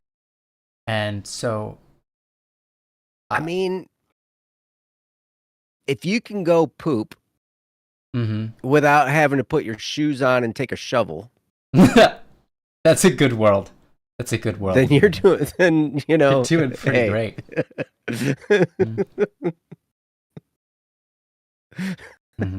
Sorry. Yeah. There's still places on this earth that need that help, but... Well, and most of us don't have to kill what we eat. Right. We don't have to harvest it even. Yeah. Right. Yeah, that's incredible. Whether it's a plant or an animal, we just can go get it. Yeah. And a lot of us feel very inconvenienced if we actually have to cook it. If I have to cook this? Like, come on, man. And it's like, you don't even have to kill it. You don't even have to go harvest it. You don't have to walk around and grow the plant from birth to, like, seed or whatever. Like, my goodness. Are you worried about cooking it? Pretty crazy. Wow. It does take a lot of energy. But that's to cook. part. I reason with those people. Honestly, but that's part of the joy, though, right? Sometimes, if you can look at it in the way of that's part of the adventure is cooking the food. You taught me a lot of this stuff, Ryan, because of the way that some of the stuff that the detail and the joy Mm, that you have put into some of the stuff you made. You made that chicken stuff that was so good. yeah. Yeah. Wait, Darkwing, your family is picking on you right now. Why? Tell What them. for? Tell them this. Why would you say that? I love you. Say that line. My wife said that once to someone, and it just Why would completely you say changed that? I everything. love you. Yeah, why would you say that? I love you. Why would you say that? I love you. And then let's see what happens. We have to harvest it I'm from the sorry. grocery store. You know, yep. You're not wrong. You're not wrong. We do. Yeah. Okay, I don't think. I mean, we've got like 12 We got minutes now at this point. 12 minutes. Yeah, we're just gonna hang out. Let's hang out. Let's hang out. Let's hang. You guys are awesome, by the way. Thank you for being with us. Um, Mm-hmm. yeah, there's a lot of great things that were said during the stream, so I really appreciate you guys in the chat. Mm-hmm. Mm-hmm. I'm still curious, Darkwing, what you're being picked on for. Are you being picked on for watching Don't Worry Wednesday? Yeah, that's what I'm wondering. Are they picking on you for the things that we're saying? Because you don't have to agree with it. Because apparently, when I get annoyed, I roll my eyes the exact same way every time. Oh, okay. Ugh. That's a silly thing to get picked on for. Yeah.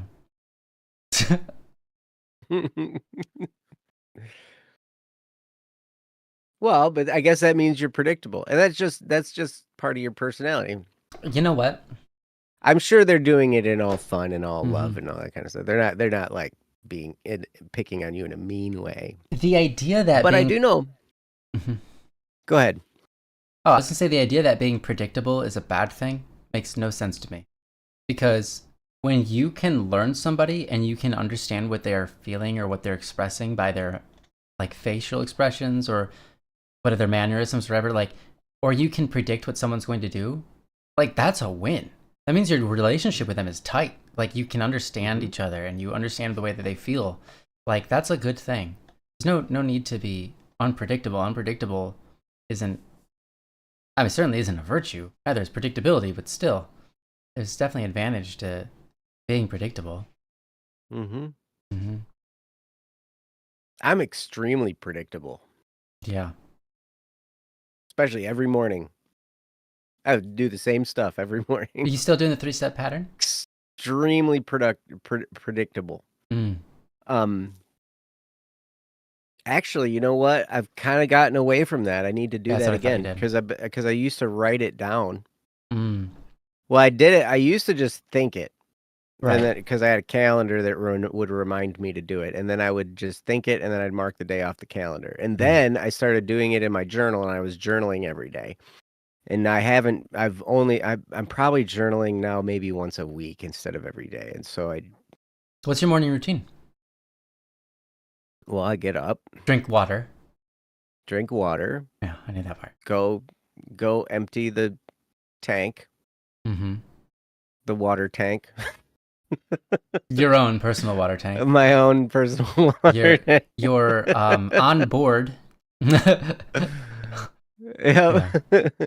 Make coffee, eat peanut butter, take vitamins, and then read the Bible, catechism, and usually a little bit of a third book. Mm. Um, Wow. and then get to work Mm-hmm. on whatever I'm doing. You know, Yeah, that's good. the most unpredictable part of my day is the work day. Like, what is it that I'm Oh, actually sure. doing? Mm-hmm. You know, I would get some say sun. I am not very. I'm not entirely predictable. My morning routine is very inconsistent. But Mm, I do wake up. That happens every time. I do get out of bed. That happens every time. mm-hmm. Sometimes, sometimes I go. Sometimes I lay in bed though for a while. Depends. Yeah, it's like different every time. Darkwing, you should make brownies. Brownies are better than cheesecake. Wow, that's a that's an intense statement.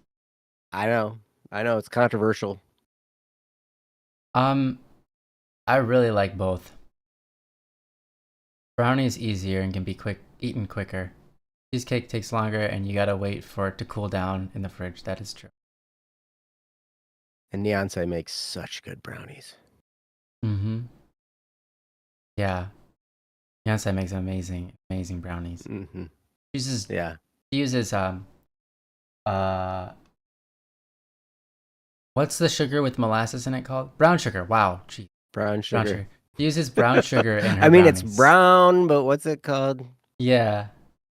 Brown. It's brown. It's the sugar that's brown. What was it again? Well, raw sugar is also brown because sugar is naturally brown. That's right? true. So, anyways, yeah, brown sugar is what it's called. Or you could use like dark brown or light brown, but whatever. It has variances. Regardless, yeah, she uses brown sugar in hers. Turn out amazing. And lots of butter. Yeah. And that whipped cream stuff. Oh, yeah. That homemade whipped cream was really good. I just got to have some amazing whipped cream made by your sister-in-law, Ryan, on Thanksgiving. Thanksgiving, that beautiful, wonderful, most important holiday of the year in America. Did you guys eat at my mom's house? Yes. How did that go? We all went over. Oh, it was great. Yeah, awesome. It was so fun. I get to push all your niece's buttons. Oh, of course. She has many. Well, One of them. there are 3 nieces of yours. I can push their buttons. Oh, all of them. Niece, the oldest of your nieces, I can't really push her buttons. No, she's got those well. Mainly because I don't want to. Because she's like the sweetest, nicest, most loving, and she's like an angel on earth. Like she's still human. Absolutely. But I'm pretty sure her Holy Spirit, or sorry, her guardian angel is like taking control of her or something because dang. Yeah. That girl. Incredible. Yep. It's how but the other 3, they definitely have those buttons to push. Yeah, their buttons are easy. Hers, you just like, I don't care. I don't know. I don't want to do it. She's too innocent. She needs to stay that way. We're not gonna press those buttons. Yeah, that's the way it goes. Yeah. No, so we had a good time. It was big party, bunch of people over there. Right. Yeah. Even tables in 2 rooms. There was a kids' table. Wow. In the other room. Oh yeah, it was big. It was a big event. Wow. That's fun. But yeah, there was homemade whipped cream to put on the pies, and it reminded me of when I, when I went over there to when you were in America and Neonsai had made brownies and had that whipped cream. Put some whipped cream on it. Yeah. Good. Yeah. Was that whipped cream or was that something else? It's a type of whipped cream. It's called I can't remember what it's called. It was different. Yes. It's different. There was something different about it.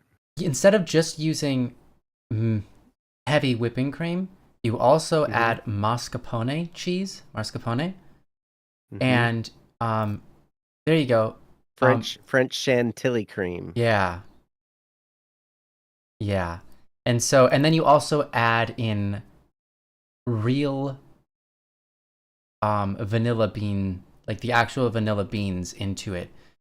And will you like grind them up or something? No, you just pull the beans out, you put them in there, and as you're mixing around, what happens, what's really cool is the heavy cream, the proteins in the heavy cream will extract the flavor out of the beans, and it will be like the most fresh vanilla taste you can possibly get. It's amazing. So, but did the beans stay in there? Yeah, the beans just stay in, yeah. So every once in a while you get a bean?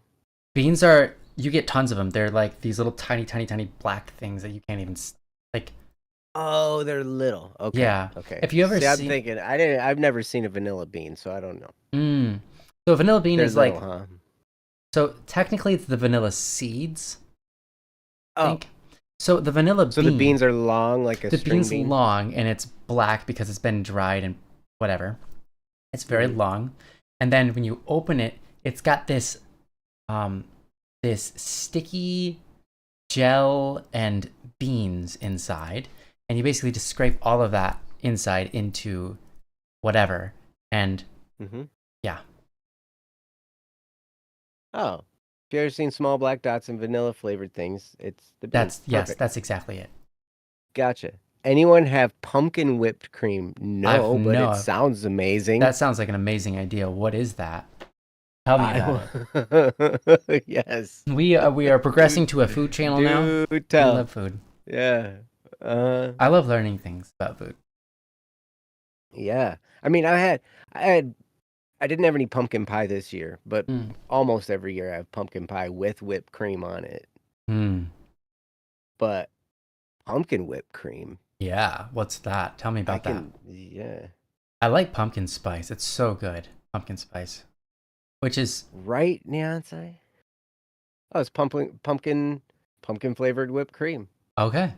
I've never heard of that before. So Darkwing, is it pumpkin flavored in the sense that is it pumpkin flavored in the sense that it's flavored like the vegetable, if you want to call it that, the berry, if you want to actually get more specific, which is ridiculous, pumpkin, or do you mean, or does it taste more like pumpkin pie in that they use pumpkin spice in it? Is it pumpkin spice whipped cream, or is it actually like pumpkin plant whipped cream? Or yeah, I love pumpkin spice. Is it a can of pumpkin blop that you blop in the bowl and heavy whipping cream and then whip it all up together? Yeah. Yeah, tastes thanks like for chilling with pie, us. but a little bit more pumpkin-y. Okay. Wait, you've never had pumpkin pie, Neonsai? Never had pumpkin pie. The only time. Okay, well, you'll have to try it sometime. We haven't been in America when the pumpkins are there because we always come too late in the year for that, or too early. It's usually fall, right? Yeah. Fall is it, but you can get you can always get it. Yes. Stuff, You know, this is a bit of a controversial statement. Pumpkin pie for sure, Darkwing. In August, I agree. Apple pie is absolutely the supreme winner of pies. Oh, sweet potato. I like a lot of pies. I like most pies. Okay. Key lime pie, apple pie, lemon meringue pie, chocolate silk pie. Yeah. Okay. Ooh, strawberry custard tart. That sounds interesting, except for the custard. My favorite right. pie. Pumpkin pie is worth trying. Pumpkin pie is great. I like pumpkin pie more than sweet potato pie.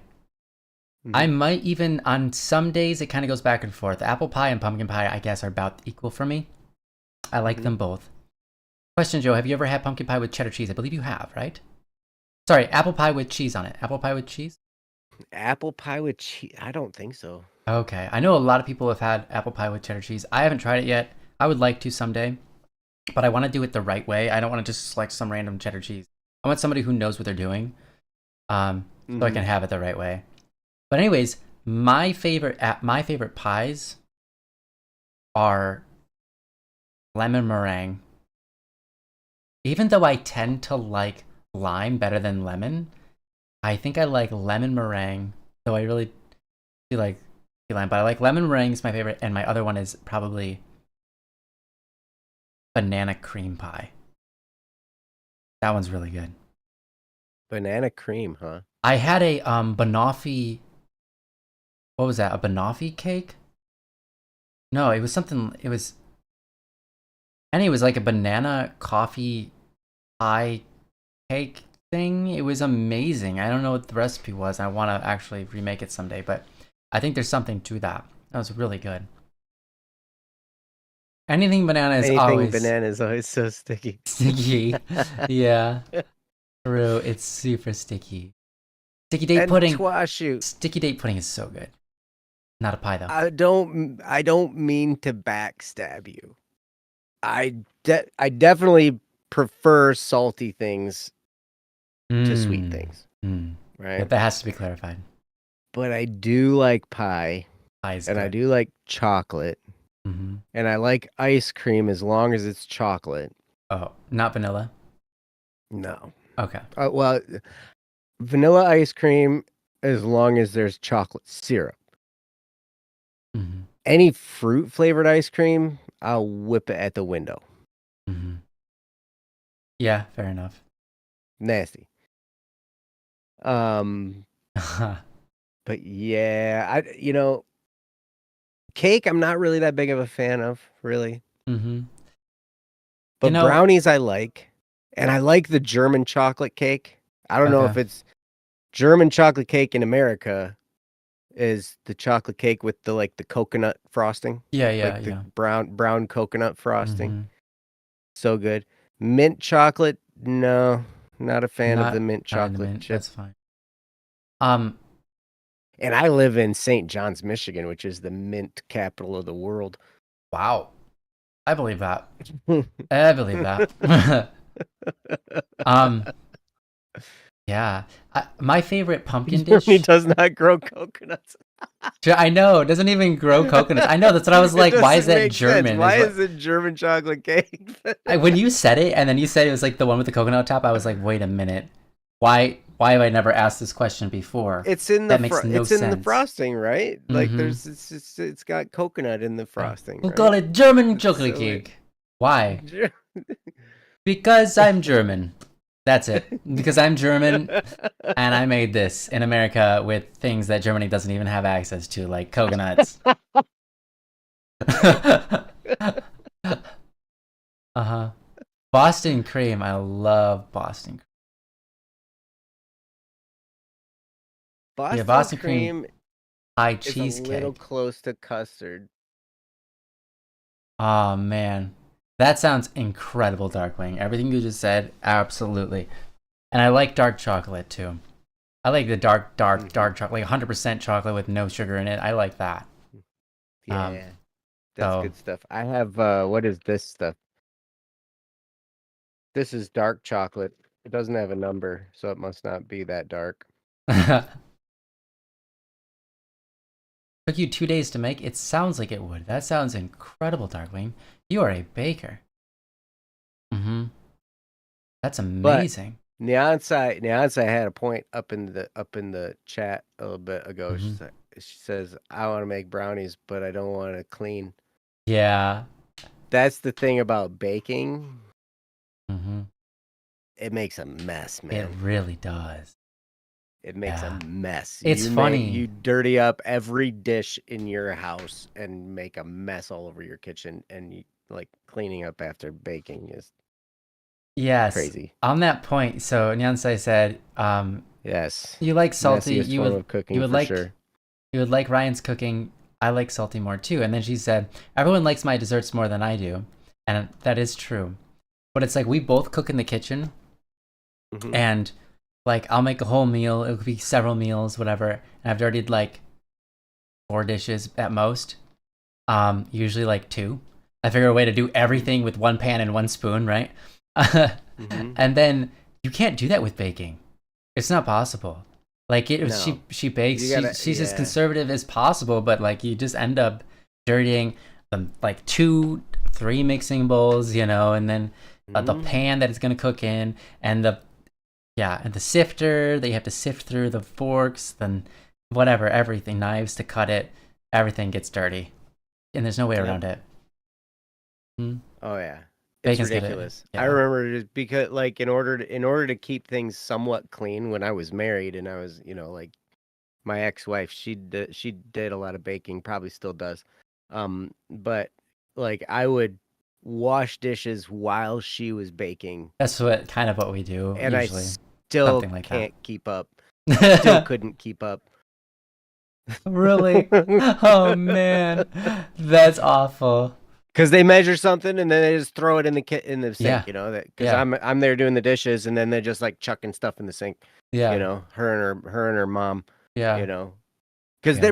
they're making homemade frosting as well as the homemade cake, not cake out of a box, it's like Mm-hmm. cake with Mm-hmm. flour and everything from scratch, Yeah. and making all this kind of stuff and everything. So they're just chucking dishes in the sink and I'm washing Mm-hmm. and ridiculous. That's right. Yeah, Beyonce says. I don't even whip You don't eggs even use anymore. measuring cups? I just chuck everything in one bowl. Don't even use measuring cups anymore, and it's still too much to clean. There's this thing called a dishwasher. You're absolutely right. Yeah. But the dishes needed to be rinsed off before you put them in the dishwasher. And not only that, there were a lot of those things where they'd want them washed so they could use it again. Yes, so they can use it immediately. With something different. Mm-hmm. It's so. Yeah, we don't have There's this thing called a dishwasher. Its name is Joe. Oh. Yeah. My favorite chore is the dishes. Is it? Yes. Yeah, I really don't mind the dishes. I tell myself that. And it helps. We hope. Yes. No, honestly, I keep telling myself that. I don't mind. Like, I don't want to do the dishes, but as soon as I start, it's just like it's not a big deal, right? I don't mind doing the dishes. I figured out like I don't really mind doing dishes. The part that's hard for me is that in the sink that we have, we have one sink. We don't have a 2-part sink where we're at. We have one sink. Oh, it's just one sink. One sink. So do you have like a dish tub too that you can put on the counter? We do, but we haven't been using it. But there's usually not enough room for the dish tub. We don't have very much room. We have very limited room, and especially if someone's also trying to cook or bake or something. There's no room, and so we have to wash everything. So it's like you rinse the stuff off in the sink. You can't fill it up because otherwise you'd fill it up and then just literally like pour all of your food into it. So I always try to rinse stuff as soon as I'm done eating, but it doesn't always happen. And so we need a sink that we can rinse off the food onto, but also then the sink has to then become the sink that you can wash out of. And then also, if you've got a sink full of water and soap, it's hard to get the soap off of it when you want to rinse off the soap in the same sink. So that's the only annoying part to me about doing dishes is our current setup. It's the inefficiency of our current setup, and that it takes way too long. I wish we had 3 sinks. One should be the rinsing sink. The next one should be filled with soap and water, and the next one could be just filled with water. That way, and this is the way I did it when I was working at Taco Bell. The third sink's just water. You could put a little bit of sanitizer in there, some to keep. So you like soak it in the water, and then to the wash, and then rinse. So you rinse in the first sink. Order? You throw it into the second sink where it soaks in soapy water, right? Then when you've rinsed everything, you go to the soapy water one, the big tub. It's got a bunch of dishes in it, right? You wash them and you throw them right in the sink. It has nothing but water into it, right? And what that does is all of a sudden it's got soapy water in it. It's an instant rinse. You just put. You have to clear that sink out, the water sink. You just have to clear it out every 20 dishes, but you don't usually have that many dishes because the soap doesn't. I see. Soap gets in there, but it's not like a crazy amount. And when you pour the dish out, all the soap stays in the tub and not on your dish because of the principles of physics and the attraction that water is holding on to it. So some restaurants they put in a particular chemical into the water that basically keeps the soap down and also it sanitizes your dishes an extra step. So it gives extra. You're right. Yeah. Yeah. Yeah. That's cool. Mm-hmm. I tell you, what I really want, if I was gonna make my dish doing experience that much better, I would need like an industrial kitchen, like a restaurant kitchen, one of those spray. Yeah, I was gonna say one of the gooseneck thing. Yes. I need that. That's what I want.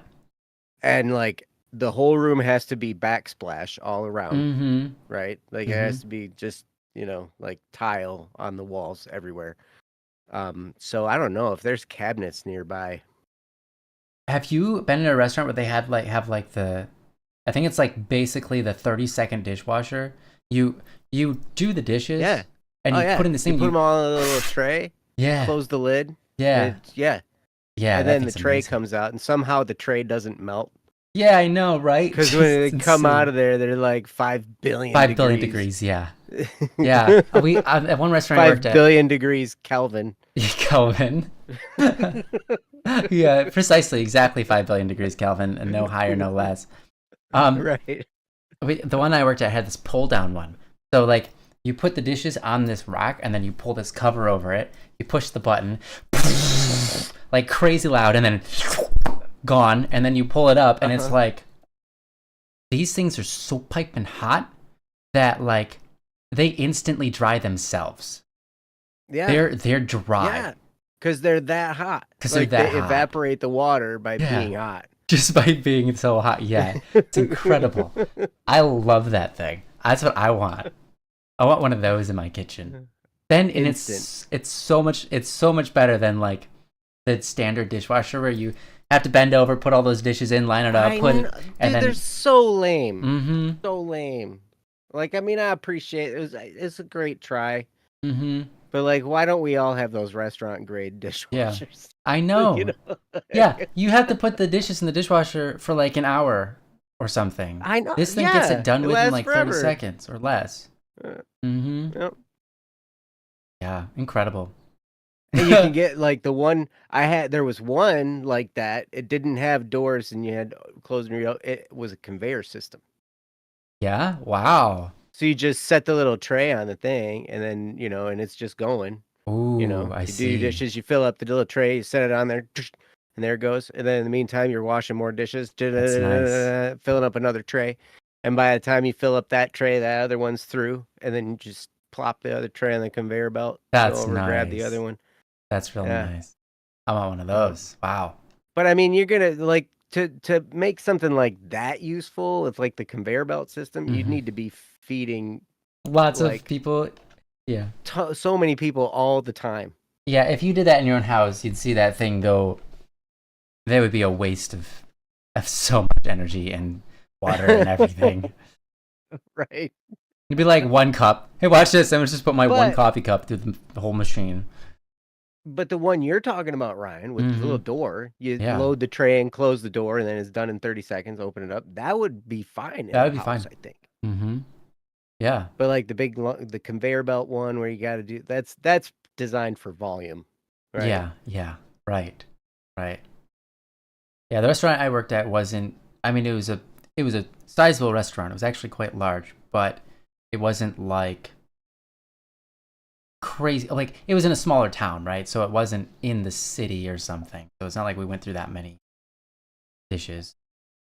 Uh-huh. The only time we had a lot of dishes was when we were doing... what was this place? This was in Houghton Lake. It was it happens to be Was it the Taco Bell? No. Okay. I did dishes at Taco Bell, which was the first system when I was talking about with just 3 sinks. But Yeah. the other one I worked at was Oktoberfest? Mm-hmm.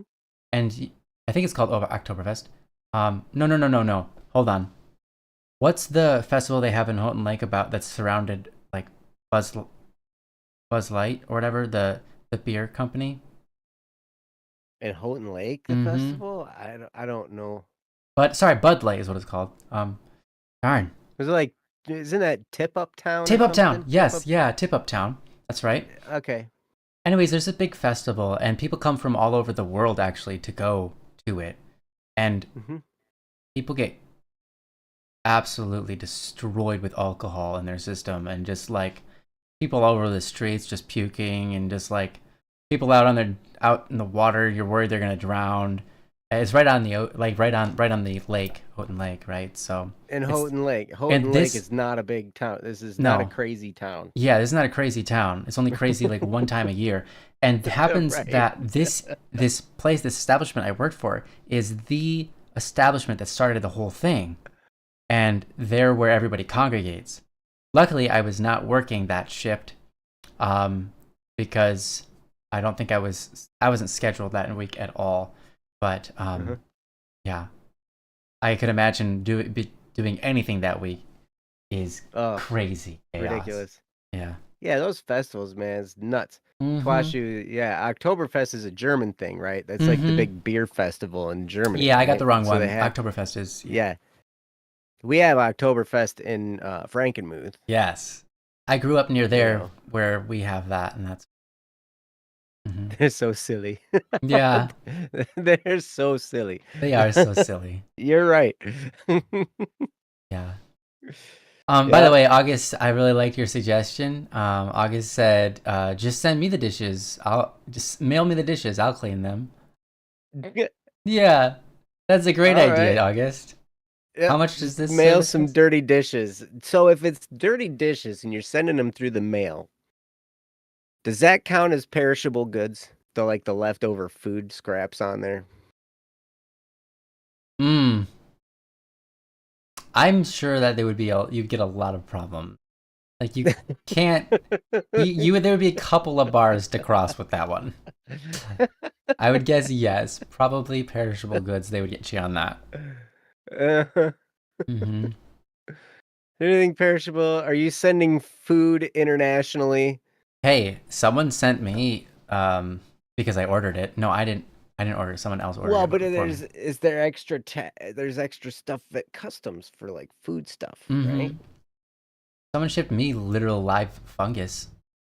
So that's okay. But if it can grow Wow. fungus, it's not okay. What? That's weird. Well, what if I'm not Oh, I guess sending fungus is food? different than mold. I'm sending a medium Hmm. to grow fungus Yes, for science. for science, and they'd be like on a dish that you clearly ate Yes. lasagna on, sir. That's not a Yes. dish. This It's a petri dish it's enlarged. it's not a dish. It's a scientific device It's for a holding scientific device. contaminants ready to be.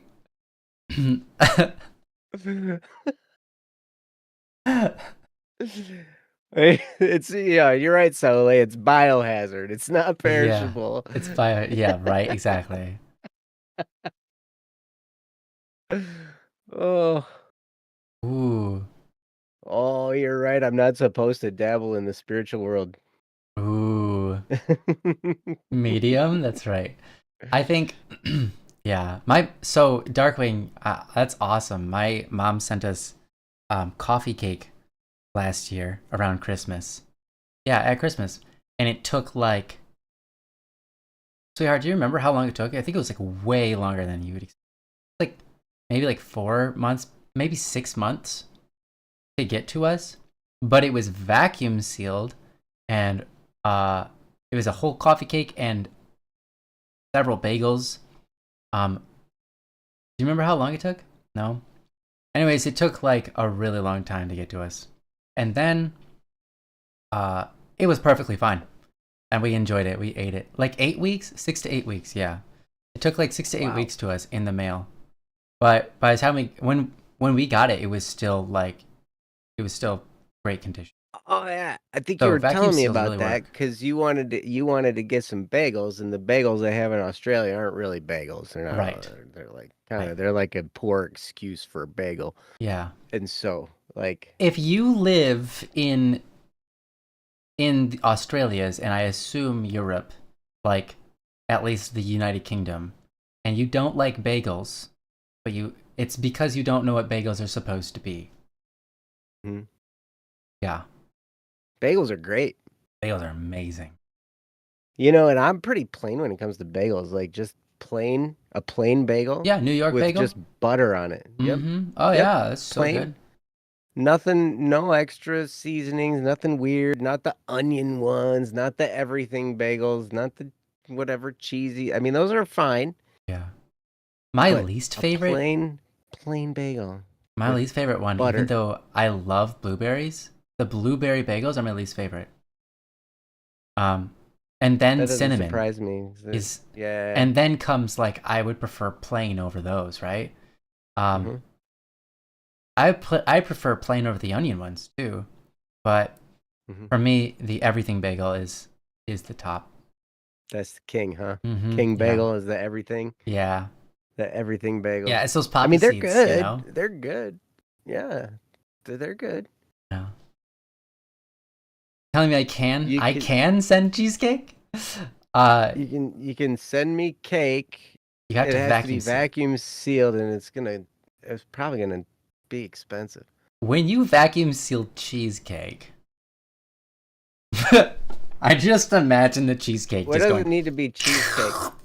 and just turning Oh into yeah. just turning into like you can see the shape of the pie crust and then you see the cheesecake just absolutely smushed into whatever form Well, but then bag was. and a regular cake it's like spongy Yeah. consistency, right? So that'd be kind of weird to Yeah. It's like vacuum seal as well. yeah. Because even if you vacuum seal it, there's still a bunch of air in there, Yeah. Yeah. right? Mhm. But of course, I mean, They bagels, came out fine. Yeah, they came out fine. So I guess a little bit of air is okay. yeah, yeah. Hmm. Sucked into the plastic. Oh, you're a blueberry bagel simp. That's totally okay, August. Like I said, I love Plain blueberries. They're blueberry just with some on a butter. bagel for some reason aren't my favorite. Plain and blueberries with some butter is supreme. Can't get behind that everything bagel. I mean, they have to. What they should make that they Mm. don't really make is bacon bagels. Oh, interesting. Well, you could just here's what you do, Joe. Take your bagel. When you Mm-hmm. toast it till it's burnt. Okay? Till it has actual I burnt like spots on burnt. it. Okay? Yeah. And then put way too much salt on it. It will immediately you'll be like, why does this taste like It'll be bacon? like, oh, it tastes like bacon. Yeah. Because it's burnt and it's salty. I'm not joking. Me and my wife have discovered this recently. When you take bread and you burn it and it's extra salty bread, suddenly you're like, did someone put pork on this? Why do I taste bacon? That's like, oh my gosh. Anything burnt. Burnt and salt tastes like bacon.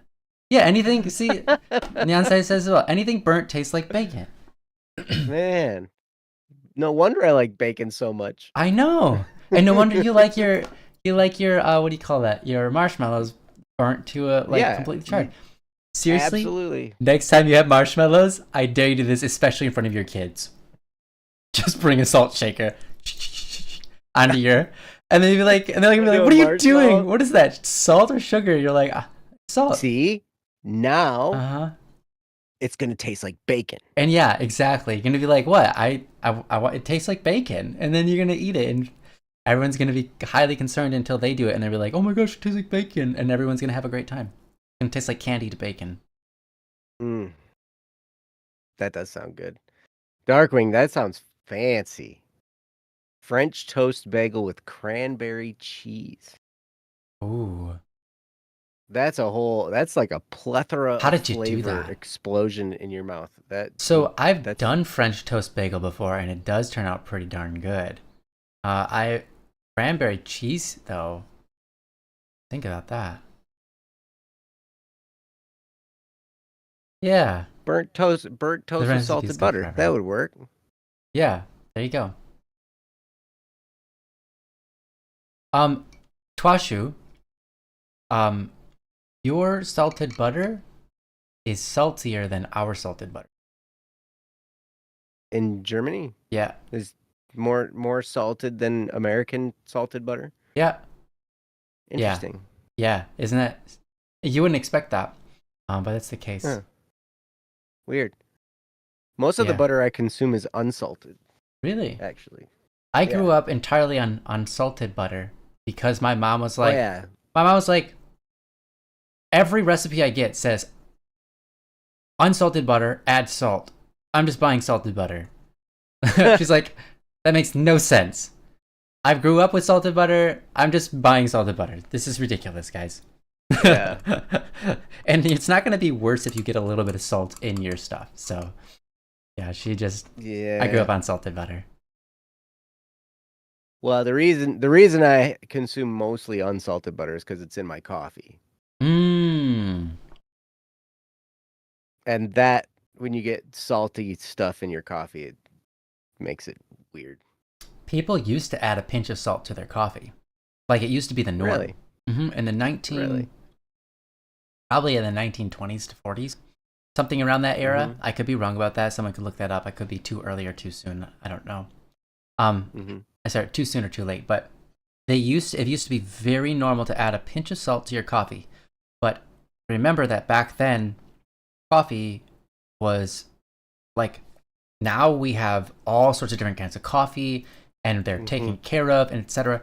Back then, coffee was just anything, and you literally, because there was so much variety in the taste of each bean, what they did is they just put all of it into the oven way too hot so that you would burn it, and then that's how you get dark coffee. But their coffee was extra dark, and so then it was burnt. Yes, and they you put a little bit of salt in it. Mm-hmm. And so they're it like, tastes like bacon. Yes. So everyone was really just trying to get more bacon in their morning breakfast. Right. Yeah, that's hilarious. Never thought of that before, but. Mm-hmm. But anyways, coffee beans are more taken care of nowadays and refined and specialty and so on and so forth. And so, like back then, you didn't want to have a cup of coffee that was a medium roast or a light roast because it would taste like dirt, basically. Mm-hmm. And no one really wants to eat dirt. But now coffee beans are extracted much more carefully, cleaned, and so on. So yeah, they do a good job. Yeah. There's every time I go to my brother's up in the UP, like they get their coffee from the Catholic Coffee Company, right? Oh, okay, yeah. Different than what my brother gets. Yeah, yeah. He gets his from the UP Catholic as well, coffee. but it's a different. He gets it from the monks. Yep. Mystic monks. What is that? What's it? Mystic Monk Coffee, Mystic monks, right? yeah. So this is just the Catholic Coffee Company or whatever, right? And so like they have this Our Lady of Guadalupe blend. Okay. Which is a medium coffee. Mm-hmm. Oh no, we're talking about mediums again. Stay away from that. With Sorry. Dang it. It's like a medium roast, so it's mild, right? Mm-hmm. And it has cayenne pepper in it. Oh, nice. That will wake you up. I bet. That's awesome. I'd like to try that. We've been recently sharing my Caraway coffee on streams, and now we have multiple people who are saying like that's now their regular coffee. Caraway. Is Caraway that a brand? Coffee. No. So it's you pick your favorite coffee. Do anything you want.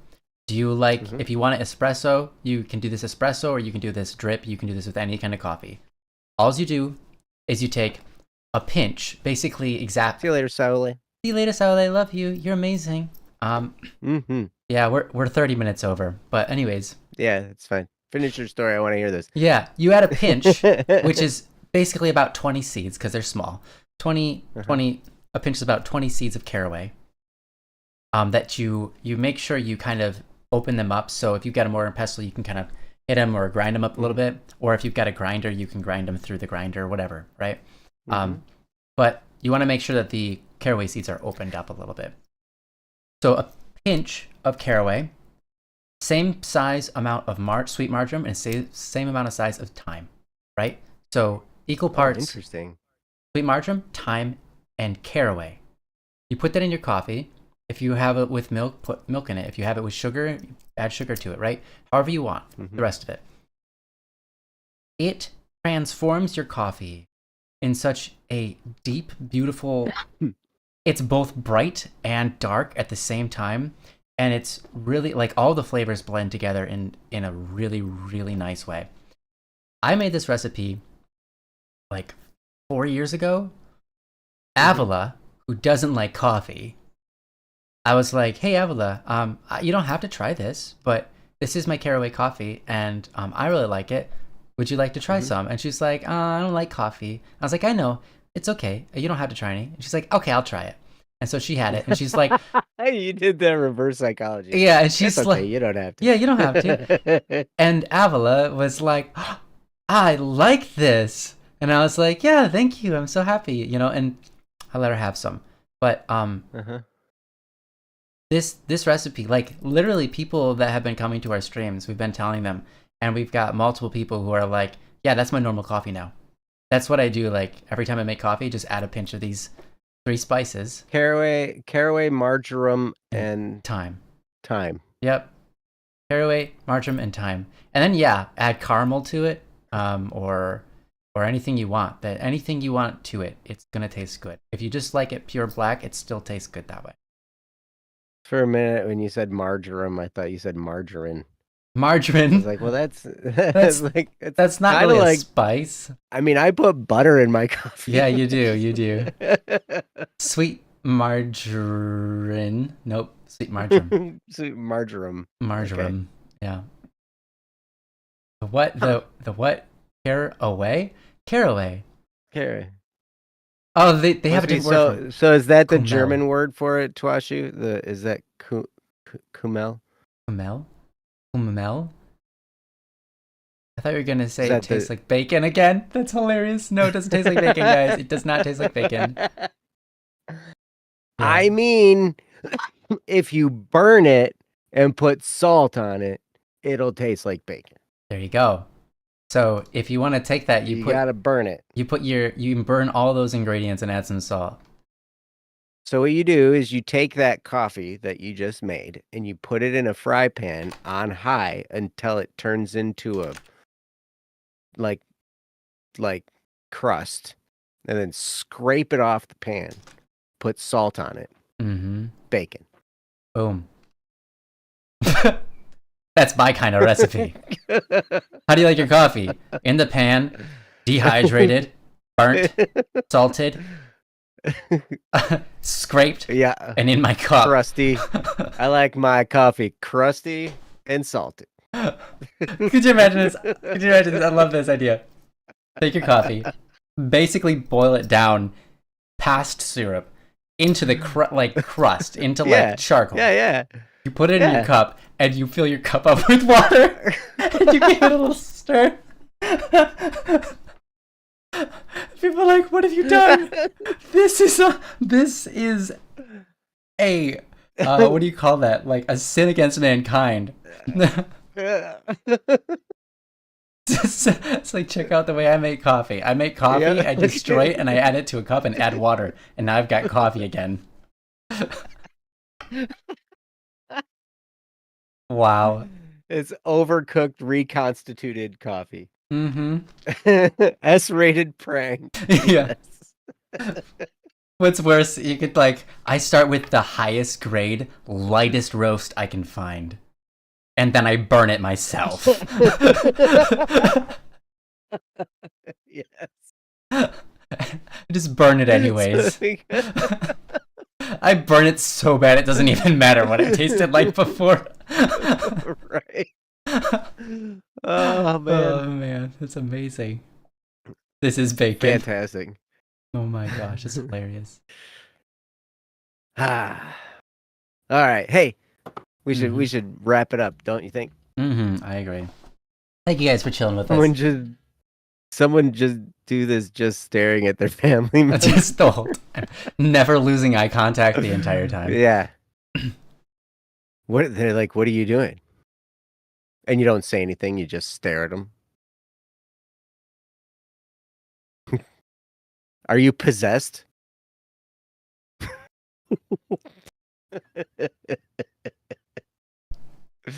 Try it. You're gonna be like, that's disgusting. They'd be like, you try it. I've made coffee. No, that's not coffee. That is water with burnt something floating around in it. That is tainted water. That is not coffee. Oh my gosh. Oh my gosh. Yeah. If you're, I would not recommend not looking at what you're doing if you're cooking, guys. Yeah. Everything would end up on the floor, indeed. And you probably burn yourself. Mm-hmm. That's not worth it. Yep. Oh my gosh. I do want to see someone do this in a video and just put it online. So great. The coffee thing? Yeah. It's so hilarious. I'll do it. Yeah, go for it. That's such a long process too, because it takes forever to boil down into like burnt Well, we'll crust. make it short. We'll just Yeah. like do it, Yeah, of you course. You know. skip ahead, right? Mm-hmm. Yeah. Mm-hmm. Like the cooking YouTube shorts that you see where they Mm-hmm. just like, like one chop and then your whole onion is Yeah. diced. Yeah. Like Yeah. Yeah. This sounds like a really good video. It can be like, uh-huh. yeah, it could be, you can show the whole thing in like 10 seconds if you want.